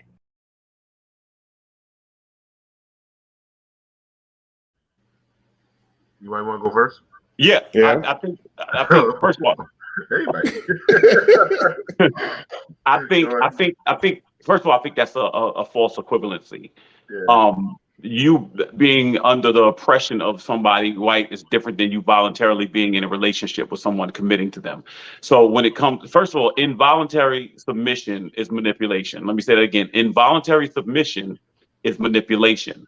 The point of submitting to someone is saying that I am yielding to you because I put you in a certain place of authority in my life under the conditions that I believe that you're doing what's best for me. That's why, so I think usually this term is used pretty much in a religious context, which is if you believe, and I can only speak from the Christian standpoint, if you believe the scripture that says that God is the head of Christ, Christ is the head of man, and man is the head of woman, in that order, that's what a person would mean from a religious standpoint, saying that I've made this man to be the covering for the family. With that distinction comes a lot of responsibility. That is the bottom line. So that from that context, whereas if you're talking about a person that is oppressing you, that person does not care for you. That person does not have your well-being, your best, your well-being at their heart or your best interest at heart. That's the difference between that. Getting into a relationship is much like that lady said, I trust my husband. You don't trust the oppressor. And I think those are the differences. So I think that's a false equivalency. Yeah. I agree with what you said. I agree with what you said in the beginning, Kelvin. I think that she's getting it twisted. Seems to be a little bit of damage to goods. Yeah, she has anger problems. Yeah, facts, the thing is, I notice when that word submission is used to women, it's a trigger for a lot of women. They don't like that word when somebody tells them to submit to a man or whatever. I don't know. Maybe she had some bad relationships. Maybe she never really had a good man or was in a good relationship, but she seemed very, very angry. That's how I always see about that word submission. Like, people don't like that word. That word is a trigger word to some people. They see it as being offensive when you ask them, well, why won't you submit to a man or what have you? So that's what I always see with that word. I think in order for there to be submission, also there has to be trust, right?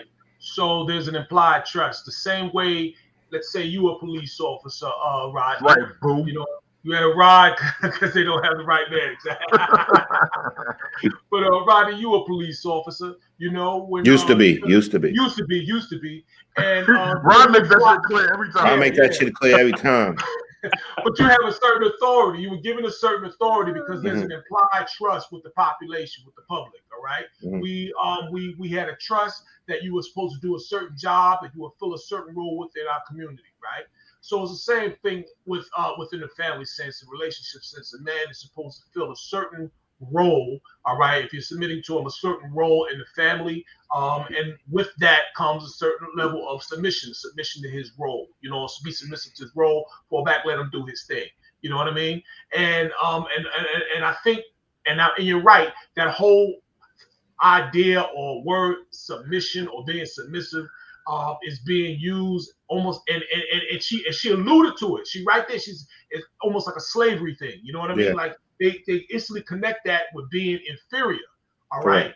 And being, and being or a slave, being and being told what to do, controlled, or and being being controlled. controlled. Yeah. That's right. And that's not what it's really all about. You know what I'm saying? It's about filling a certain role, falling back, letting him do his thing. You do your thing. You have your role as a woman. He has his role as a man within your relationship, and letting that happen. If his job, and we understand that he's trustworthy, that he's going to do his thing, he's a full functional man. Yeah, let him fulfill that role, fall back, and let that happen, and get some happy in your life. You know what I mean? Correct. Just let that go. Yeah. It's like the lady that we said on the first video. She says that basically she lets her man lead. He's the man of the house. She said she wasn't under control because she said she could still do whatever she wanted. He wasn't strapping her down and telling you better not leave the house and you better hit those pots and pans all day. You know what I'm saying? That wasn't the case. She's basically actually was kind of like happy in a way that she's got somebody that can lead and take care of her and her family, you know? Right.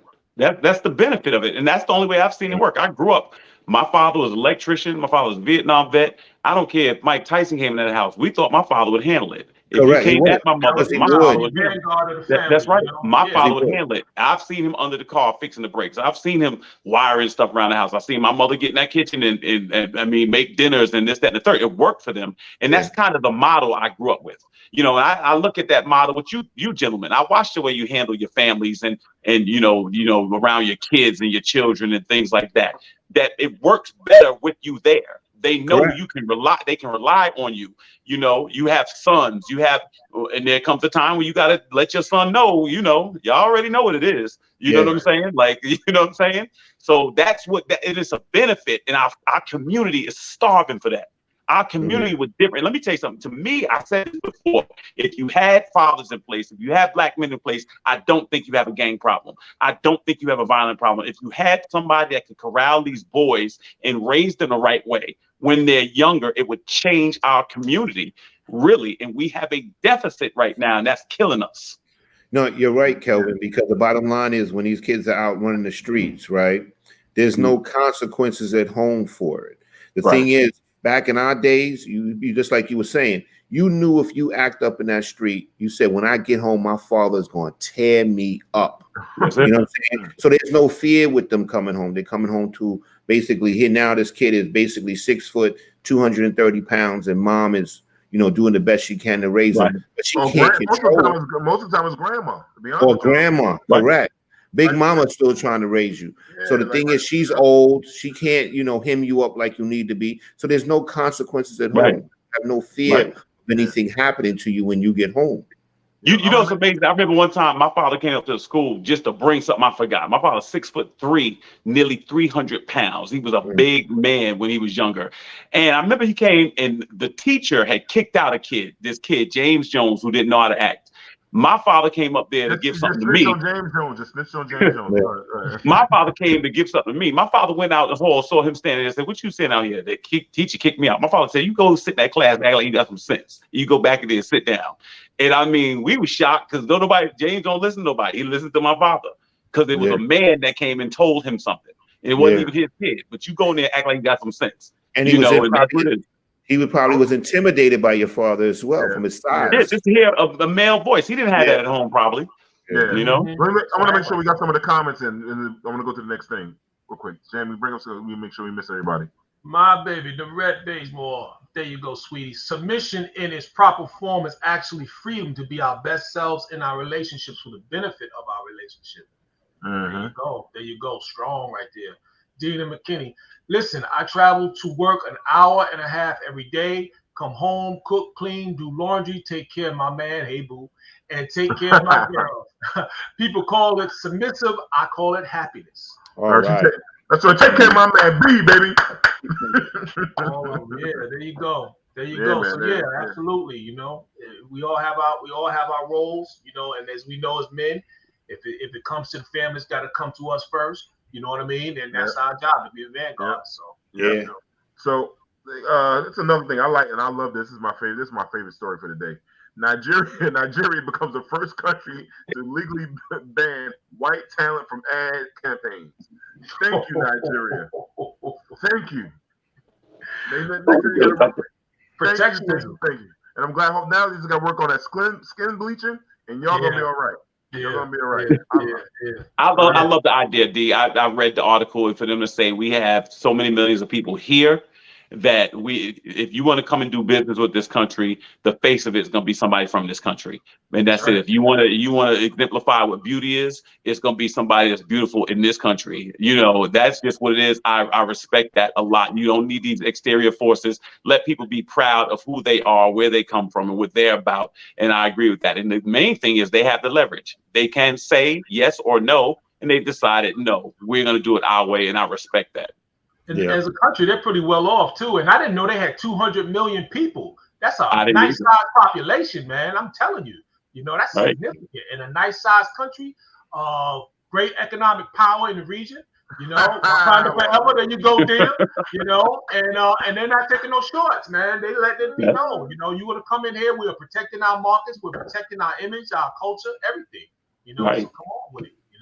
Go ahead, Rodney. No, I think it's great too, because the thing is, the way I see it is, I think it's great for the kids, because now you see your own image in everywhere you go, instead of thinking that in order to be famous or to be on this billboard or to be in this advertisement, I got to be white. So maybe that's where the bleaching is coming from too. So the thing is, they think in order to be attractive or to fit in certain settings that they have to be lighter skin. So maybe this will help give black people, the children over there, some confidence that, they're beautiful too, No question. Another thing they need to do now, that goddamn court system, take off them white European wigs. Get they still wearing that? Yeah, they're still wearing that over there? Yeah, man, you gotta check it out, man. They gotta get rid of that shit, man. One thing that was the British type of thing, right? Yeah. Why the fuck you wearing white wigs? But that's another subject. Anyhow. Byron Allen strikes a deal with CBS to bring historical black college sports to major broadcast and streaming platforms. Shout out to Byron Allen for this. I think it kicks off next week, I believe, right? I think it's certain major cities, like 8 major cities or something like that. I know, so I can't wait to see this. Historical black colleges is starting to get a lot of shine. Got people like Deion Sanders, you got Eddie George is out there bringing these things to the forefront, and the talent is there. Talent always been there. You know what amazes me about him? Who I never found him funny as a stand-up. But what amazes me about him is how great he is at business. Buying the Weather Channel, secretly over years, the man has become. He's got to be a billionaire or something. He's up there, and to do that, I would have never expected that from Byron Allen. I think that was a great look. I really do. Yeah. So if you ever get a chance, look at when he talks about how he started getting in. How he started getting into television, behind the scenes is so dope. Like he just hanging out at certain parties and shit like that. Networking is dope. Wow, very nice. Yeah, they got the game. They got the game coming up soon at Giant Stadium. The HS. Howard versus Hampton. Yep, it's on the 17th. I think 17th. It is. Yeah. Man, only thing if I got a little D, I can't make it, guys. I'll let it go to that good old black tail. I'll be there. God damn. I'll be there. I haven't been in this new stadium yet. Never been there? MetLife? I haven't been. I've been to the old Giant Stadium for this same game, but I've never been to the new one, MetLife. And I heard MetLife is terrible, but at least it's new. But it's a horrible stadium. I heard, but I want to go check it out. It's not that amazing, the stadium. It's not. No, I heard it's terrible. I heard just considered all the great stadiums around the country that was new, and it cost $1 billion. Yeah, it was some old school cookie cutter shit. I wonder when the lease is up. I wish they would have put that shit in Queens. Like somebody said it looked like a old air conditioner unit from the outside. that shit is funny. That shit is funny. Yeah. Man. Yeah. So, but what we'll say? Okay, Usher reveals reasons why he won't participate in a versus battle. Nobody in this world wants that smoke because Usher's the man. I tell everybody all the time. There's no song. Usher got fucking nuclear weapons compared to people with rocket launchers. Well, they call him US HERRAYNOND. Yeah, I read the article. I don't know. I would think a lot of these artists feel that way. I would like to see him and Chris Brown. I would like to see them head to head. No. You don't think so? I wouldn't mind it either, Kelvin, but I gotta give it to Usher though. But we'll see. You know what I mean? It depends on who's watching. Well, Chris feels he's the better dancer, right? Yeah, that's dancer, but he can't fuck with no Usher. Usher got rocket launchers, man. I mean, Usher got nuclear weapons, bro. nuclear weapons and singing live. Does Chris have 20 songs that are like? Oh yeah, he's got 20 He got songs. 20 songs for sure. But he put that on. But he one ain't album. got 20 solid bangers. Word up. Yeah. Is it?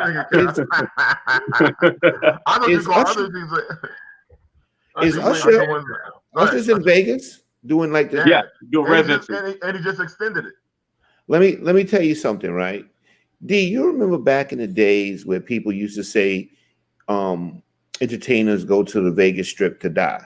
Yeah. That's not the case no more. No, not now. First of all, like when you can go and like, because you got to live in Vegas for a while in order to do that strip, and I'm pretty sure Usher's selling out every single night that he performs. You go and look for the tickets right now. Yeah. You see how the tickets are, and he's selling out. He's doing very well. Yeah. The thing is, Usher's going to go down as an icon. There's no doubt about that. Well, Rod, I'll say this. It used to be, I think that was the end of it, the end of the line when you did Vegas. Now I'll say this: you don't do it when you're right at your peak, though. Like you don't see Beyonce doing it or somebody like that. But I remember when Bruno Mars. He's out. I always think Bruno's extremely talented. Bruno's ready for Vegas, man. Right now, though, if he wanted to do, he just feel like he would. Adele was about to do Vegas, bro. Yeah, I'm not an Adele person. I have to admit, I'm not an Adele person. You bugging. Adele's fire. I've seen Adele get on there and start a song. I've seen her start a song at the Grammys in the wrong key. Then tomorrow I'm gonna do it again. They clapping. I've seen her steal album of the year from Beyonce. I've seen her just stand in a. Bro, everybody got a bad night on the key. Lemonade, they stole her for that. Lemonade. Adele, don't just talk about how everybody can have a bad night. Adele can sing her ass off, bro. No, I know she can sing. I'm just not a big fan. In other words, standing there singing is not enough for me as far as the show is concerned. Oftentimes, but I remember I was just trying to say to Rodney, when Usher agreed to be in Chicago on Broadway, they did $200,000 in advance sales that day when he agreed to be in Chicago. I mean, the man is extremely talented. But I'll say this: I know they're not doing verses in the traditional sense anymore with this issue they have. I think when you are Usher, you should jump in the ring regardless. Let them put somebody up against you. No, you know why? I think Usher said in a nice way that I'm too big for verses. That's what I think he's saying. He's too big for verses. And the thing is, what are they going to pay him to do verses? You know what I'm saying? The thing is, like, I think he's not ready.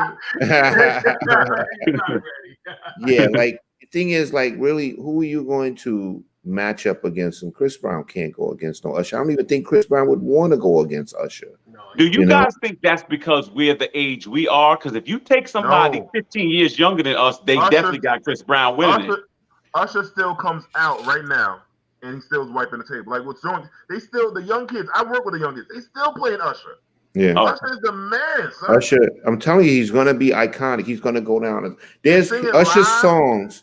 Usher's songs. We're gonna be hearing Usher's songs when we all of us on the screen will be in our 60s. We'll still be hearing Usher songs. Usher live. You're making it sound like he may be this generation's Michael Jackson or something. Let's not be crazy. That's what I'm saying. I want to end the speculation for everybody that comes after us. There are no more Michael Jacksons. Bruno gonna have to call his big brother Anderson .Paak. Then it'll be fair. All right. That's my boy. Checking in. What up, bro? He did say that he would do verses, but he would do it by himself, correct? Yeah, he said he should go against himself. Yeah, because you know what? Then he'll get paid and take all the money and then make it a concert, and it won't be a versus, just be a big concert. Yeah. Nah. I would say one thing though, Kelvin. You mentioned we were talking about Vegas being a place where people go to die. All right, or entertainers go to die. I think it's the actual opposite. And it's always been that way. You actually have to build up to that because if you figure, I got you. When you're younger, you know what I'm saying? Like, yeah, you still got the energy. You're still building yourself. Vegas, when you get to Vegas, man, you can just sit one place. You know what you're doing. You're doing your shows. Right. You sit still, yeah, man, Janet Jackson did it. You know, so funny, Derek. I was looking at some old I guess, albums that when my parents took my sister and I out to LA and then we went to Vegas. And I'm looking at the stuff Vegas then, and my father's taking pictures of stuff as we come into town. Dean Martin is here tonight, Sammy Davis Jr. and Lola Falana and stuff like that. So back in the day, Vegas was like a hot spot for entertainers. Then this new era came and it was a little different, but and I guess to promote the hotels, the casinos, but it would be a place that, I mean, like Eddie Griffin, I understand, was out there doing like a show, and he, some nights there'd be 25 people there, but he would just do it, and that was just whatever. And then the what's the older comedian, the black dude, George Wallace, stay out there. He stays packed. Because my mother gonna go see him, and then our age is gonna go see him. George Wallace is the man. You know what I'm saying? So he's out there all the time. So, but it's definitely constant revenue because you're just coming to the town, right? Just to see shows. Yeah, but everything Vegas now. Look, you talking about Dolan gonna sell the Knicks to go out to Vegas. Everything is in Vegas now. So it's a change. It's like before when artists. So we can get to our next guest. They wouldn't do TV shows to see each other. They only did big screens. That all changed. People talk about, oh, don't do the internet. People see too much. That all changed. The whole shit don't change. People want, if you don't give more access of yourself, that's when you get irrelevant now.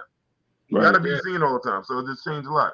John Taylor says, I agree, Derek. When you make it to Vegas, you can take it easy because you made it. Yeah, you know what I mean? I think now if you're gonna die, you go overseas. Yeah, pretty much. I'm going to hang out with Mama D. We're going to Vegas. Don't be spending my goddamn money. I'm gonna get my mama. But yeah, but it was a controversy recently because it was hit the internet recently about rap. We always talk about rap and stuff like that.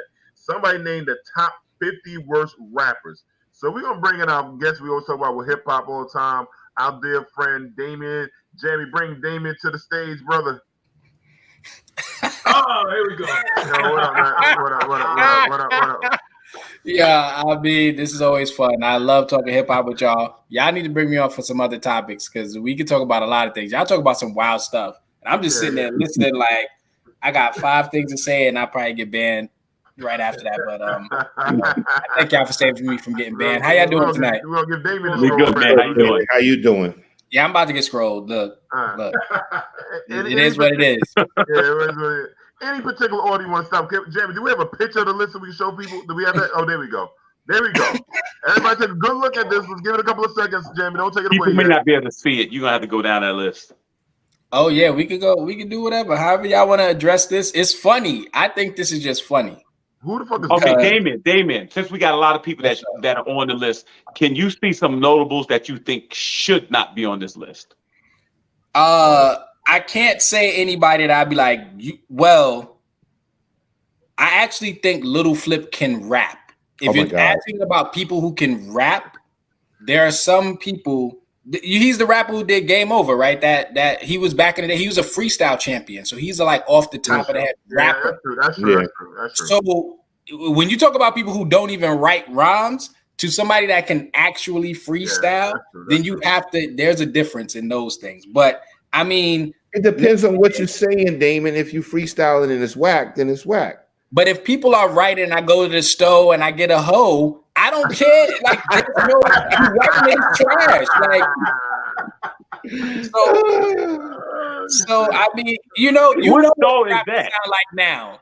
They say Blicky, Tricky, Ricky, and they scream out Ricky from Boys in the Hood, and they think it's a bar, and it's like that's been said for 35 years. Like, you're not spitting fire, and you got your boys in the background like, oh, and it's like, no, you know what I mean? You like tired of hearing it, but I see some name. All right, so the game time. That's true. They got some singles. Yeah, they got some singles, but they can't rap. But go ahead, there's some people that I would say if you could make 4 or 5 kind of big songs compared to somebody who never had a hit, you got to have some distance between some of them. But there's some names in here. Soulja Boy was the first person to do everything, so he might be one of the first people on the 50 worst rappers list too. So he might be on this list just by default. But other than that, I mean, who's Goody and Yeast and all that? I never heard of these motherfuckers before. Listen, who's Juice Man? OJ the Juice Man. OJ the Juice Man. He's from like the mid 2000s. He was a Southern rapper. He had a couple of songs, but we wouldn't know him in the North.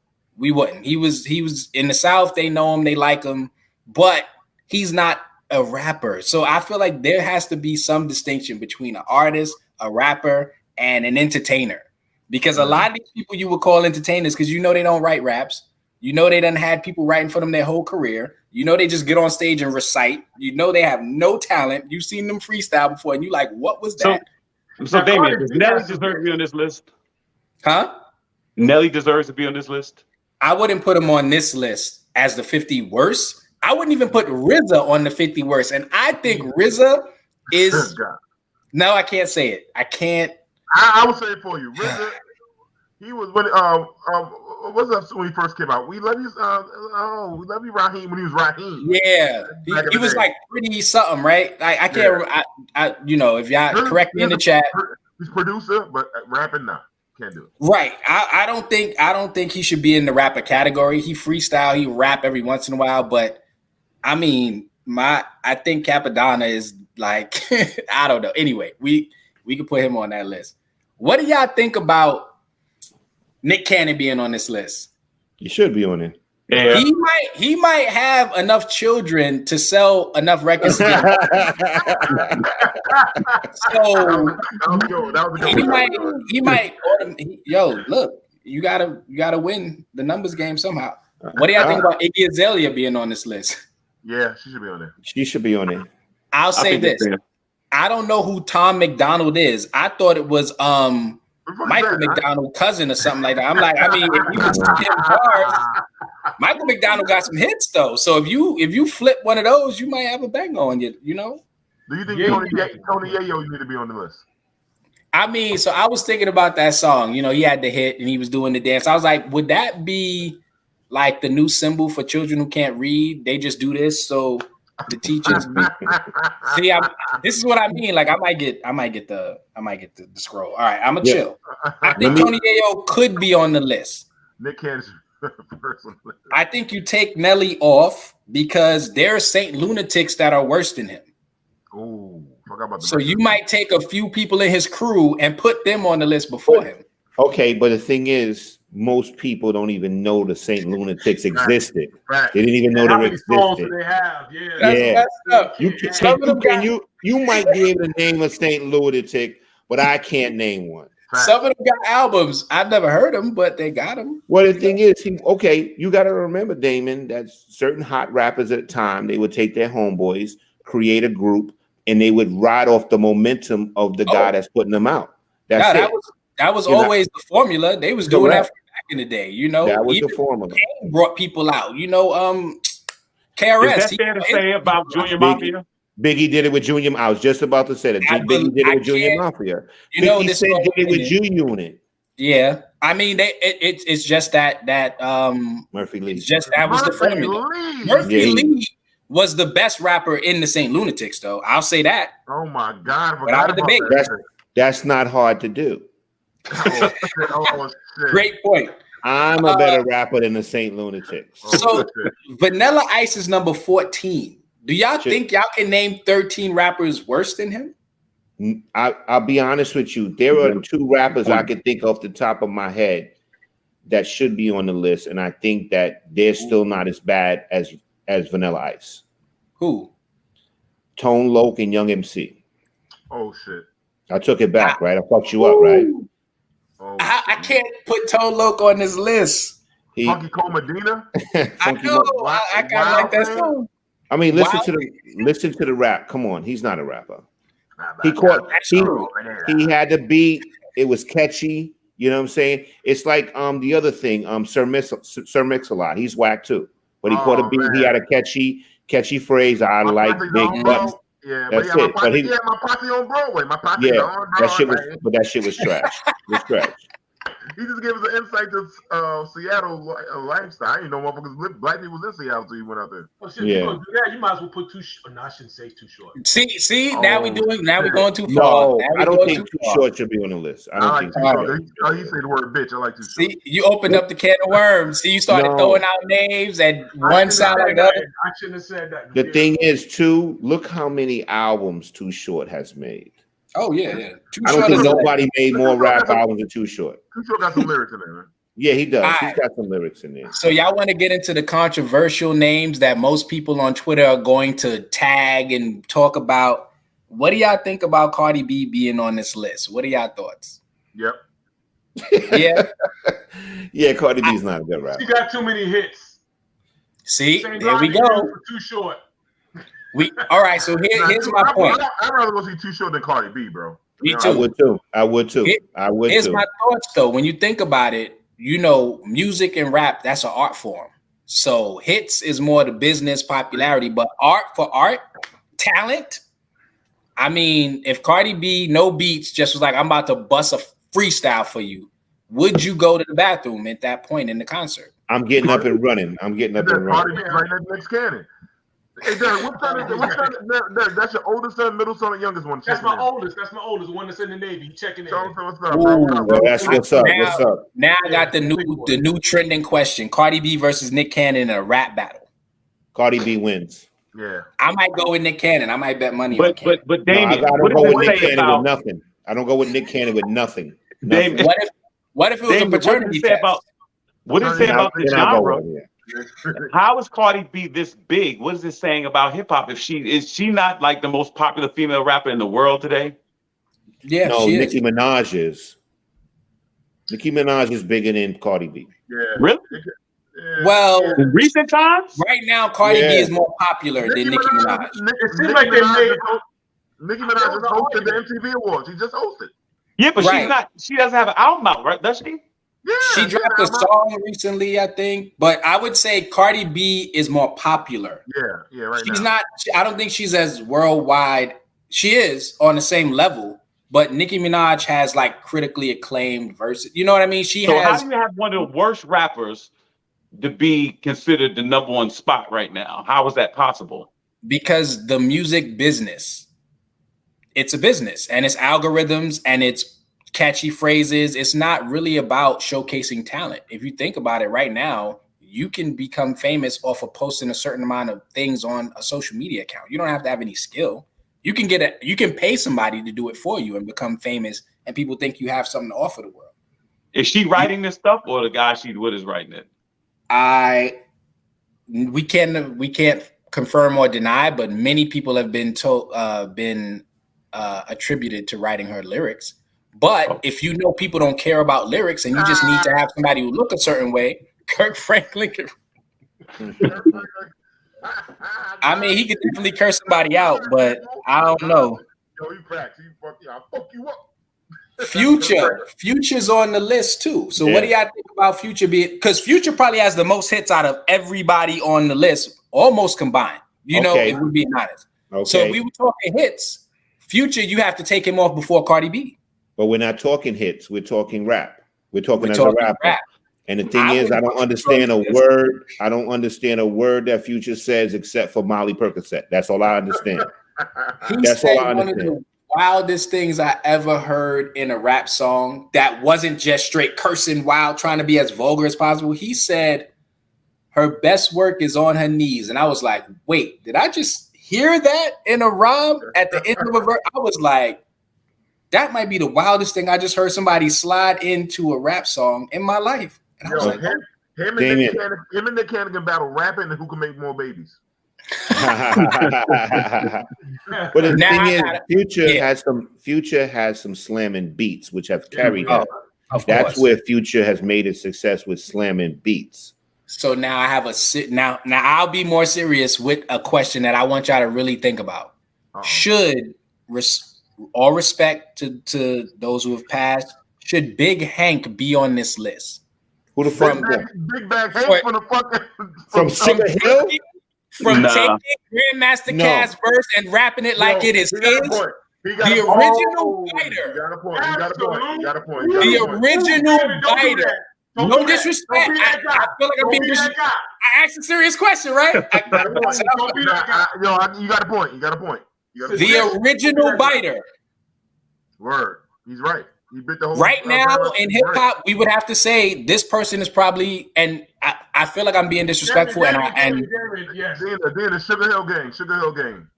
from the Sugar Hill Gang. He literally rapped Grandmaster Caz's verse. The hip, how about it? Don't stop the rap. That and song. rapped it like it was old and became big and famous off it. That was the big. What do y'all? What say you? What say you? My elder statesmen who are knowledgeable. He can't be on it. He can't be on it. All for one simple fact. For one simple fact. Just because he was on that record, he couldn't rap though. I agree with David. I don't think he should be on there. He couldn't rap. You say you think he should be on there, D? Yeah, he should be on there. When you say I don't think he should be on there because really, technically, the Sugar Hill Gang only really had one record. You know what I'm saying? We got Easy E on there as a bad rapper. We got Vanilla Ice had one record. Yeah, he made other albums. Mike Jones is on the list. Well, he should be, and he should be because he can only rap his fucking phone number. That's it. And they had more than one song. You're right, Jamie, on the Sugar Hill album. That's right. They did. He had more. He did. But still, that's an asterisk, man. Don't do that. Don't be that. Don't be that. Nah. You gotta understand. You gotta give credit to Sugar Hill Gang because that song was so big it started fucking hip hop. You know what I'm saying? Right. It helped propel hip hop. It crossed over. I like the message. I think was better than anything. Yeah. I think the message was what really pushed it because it had more of the essence. But I can't disagree with your statement. But we gotta ask these tough questions, right? Because that's when we really start getting into what makes you whack as a rapper. And yeah, Nick Cannon is on the list, so we know what makes people whack. Iggy Azalea's on the list. Whew, we could talk about that for a while, but anyway, we're gonna leave that one alone. Designer. Who's the remember Designer? Yes. Remember that? What was this little line he had? What was that shit went? I don't even want to repeat it. Panda. That dude just yeah. Oh God. Gentlemen, I hate to interrupt you, but the hour has come. The time has come. Oh my God. We're about to get fined, and we can't even keep the phone bill on right now. Go ahead, Damien, thank you, man. Shocker is number one. Do y'all think he's the worst rapper ever? Who? Say it again. Silk the Shocker is number one on that list. Do y'all think he's the worst rapper ever? He's not the worst. Nah, Silk the Shocker is the worst. He says some corny Lil Yachty is. Who you think is better, Master P or Silk the Shocker? I saw somebody post that the list got two brothers as in the top 3 worst rappers of all time. You must hate their whole family. God damn. He had a gun to my head. I might have to go with Master P worse than Silk the Shocker. I don't know. One more. Come on. We got 30 seconds. Give us something. All right. They got C Murder on the list too. It's the whole family is on the list. I don't even know C Murder rap. Me either. I thought he still was there. Nah, but he was out. He made records before he went in. Oh, he did. He did. He made records before he went in. I need to. The whole family made a record. I say, nah. Yeah. So what are we doing? Them shit was whack like the Masterpiece sneaker. Not the sneaker. Yeah, I'm gonna try rice. That's a Lloyd Banks bar. You're gonna get fucking high blood pressure. Don't try that rice. Honey, what you know about Lloyd Banks? Lloyd Banks is hot. Lloyd Banks is gonna be on that list. No, he's not on the list. But that was a Lloyd Banks line that he just said. The Masterpiece sneaker line. That's from a classic freestyle. Yeah. He says uglier than a Masterpiece sneaker. That's what he said. Yeah, that verse is crazy. It was on Funk Flex. One more. So what are we doing with the people who don't write? Birdman, Diddy, I guess Iggy Azalea, like the people we know that don't write their raps. Manny Fresh. The reason they make the list, Damon, is because they kept making records knowing they didn't rap. Oh, okay. So we still letting Big Hank rock? I don't think Big Hank should be on there. I'm gonna Hank on the list with you now. Because Kaz is fire, and then he took a Kaz can rap. I remember seeing like a little documentary, and it was made in the 2010s, and he freestyled it. I was like, oh, he's better than half of y'all right now. Yeah. He still can rap, and that's 30, 40 years later. And he's on Satellite Radio right now. If you want to check him out, he'll still be on Satellite Radio, giving the business. Who you taking off the list to put, Big Hank on, Demond? I don't know who the fuck is Goonie or Yeast. Take any of them niggas off. I don't give a fuck whoever Goonie or some shit his name was. You gonna leave Nelly on the list? Yeah. Oh, I can take Nelly off. Actually, I'll take Nelly off the list because Nelly. Anyhow, we gotta go. We have to go, bro. We passed time, man. Understood. You coming in, Jordan. We will bring you on another some other kind of topic we could think of and bring you on would be dope, man. To have We'll talk. get your insight, man. But Yeah, I told you so about my girl Adele. I still love Adele, but she's at least a Stansfield of this generation. I wouldn't go that far. And no, you can't put nobody up against Usher. Usher has timeless classics, and Chris Brown has probably like 150,000 hits, but you don't remember them all. If Usher do 20, he do 20 songs that spoke to three different generations. And the thing is, Chris Brown with those most of his big hits, he was on other people's shit, or they was on his shit. And Usher was on a song by itself. Yeah. Usher do 20 songs by itself. He did that Tiny Desk concert. He could do that, and 90% of people R&B catalog. He can just play. He don't even got a point. He just go out there and click play and have a video playing of his old stuff. Yeah. People lose. Just like Mary J. Blige. Don't nobody want to get on stage with Mary. Correct. You can't do that. You can't touch her. You can't touch her. They can do the thing. They no, can do you, a concert if you talk from the about Mary, bathroom. you gotta go to like Motown or something like that if you're gonna deal with Mary J. Or something. Yeah. We should talk about that list that you should don't mention them the verses on anybody. Just like they don't want to Busta, don't get on the stage with Busta. We'll do a segment on that coming up. We'll figure it out. All right, brother. Thank y'all for having me, brother. Everybody have a good night. Yep. Good night, brother. Good night. Thanks for rocking out with us. Back on top. Thank everybody for rocking out with us tonight, man. It was a good show. We had some fun at the end, and we had some fun in the middle, and we got some deep topics. And thank you, Dr. Kirk, for coming on. And catch us next week at 9 p.m. Peace, peace, and peace. Jamie's slow, man. He high.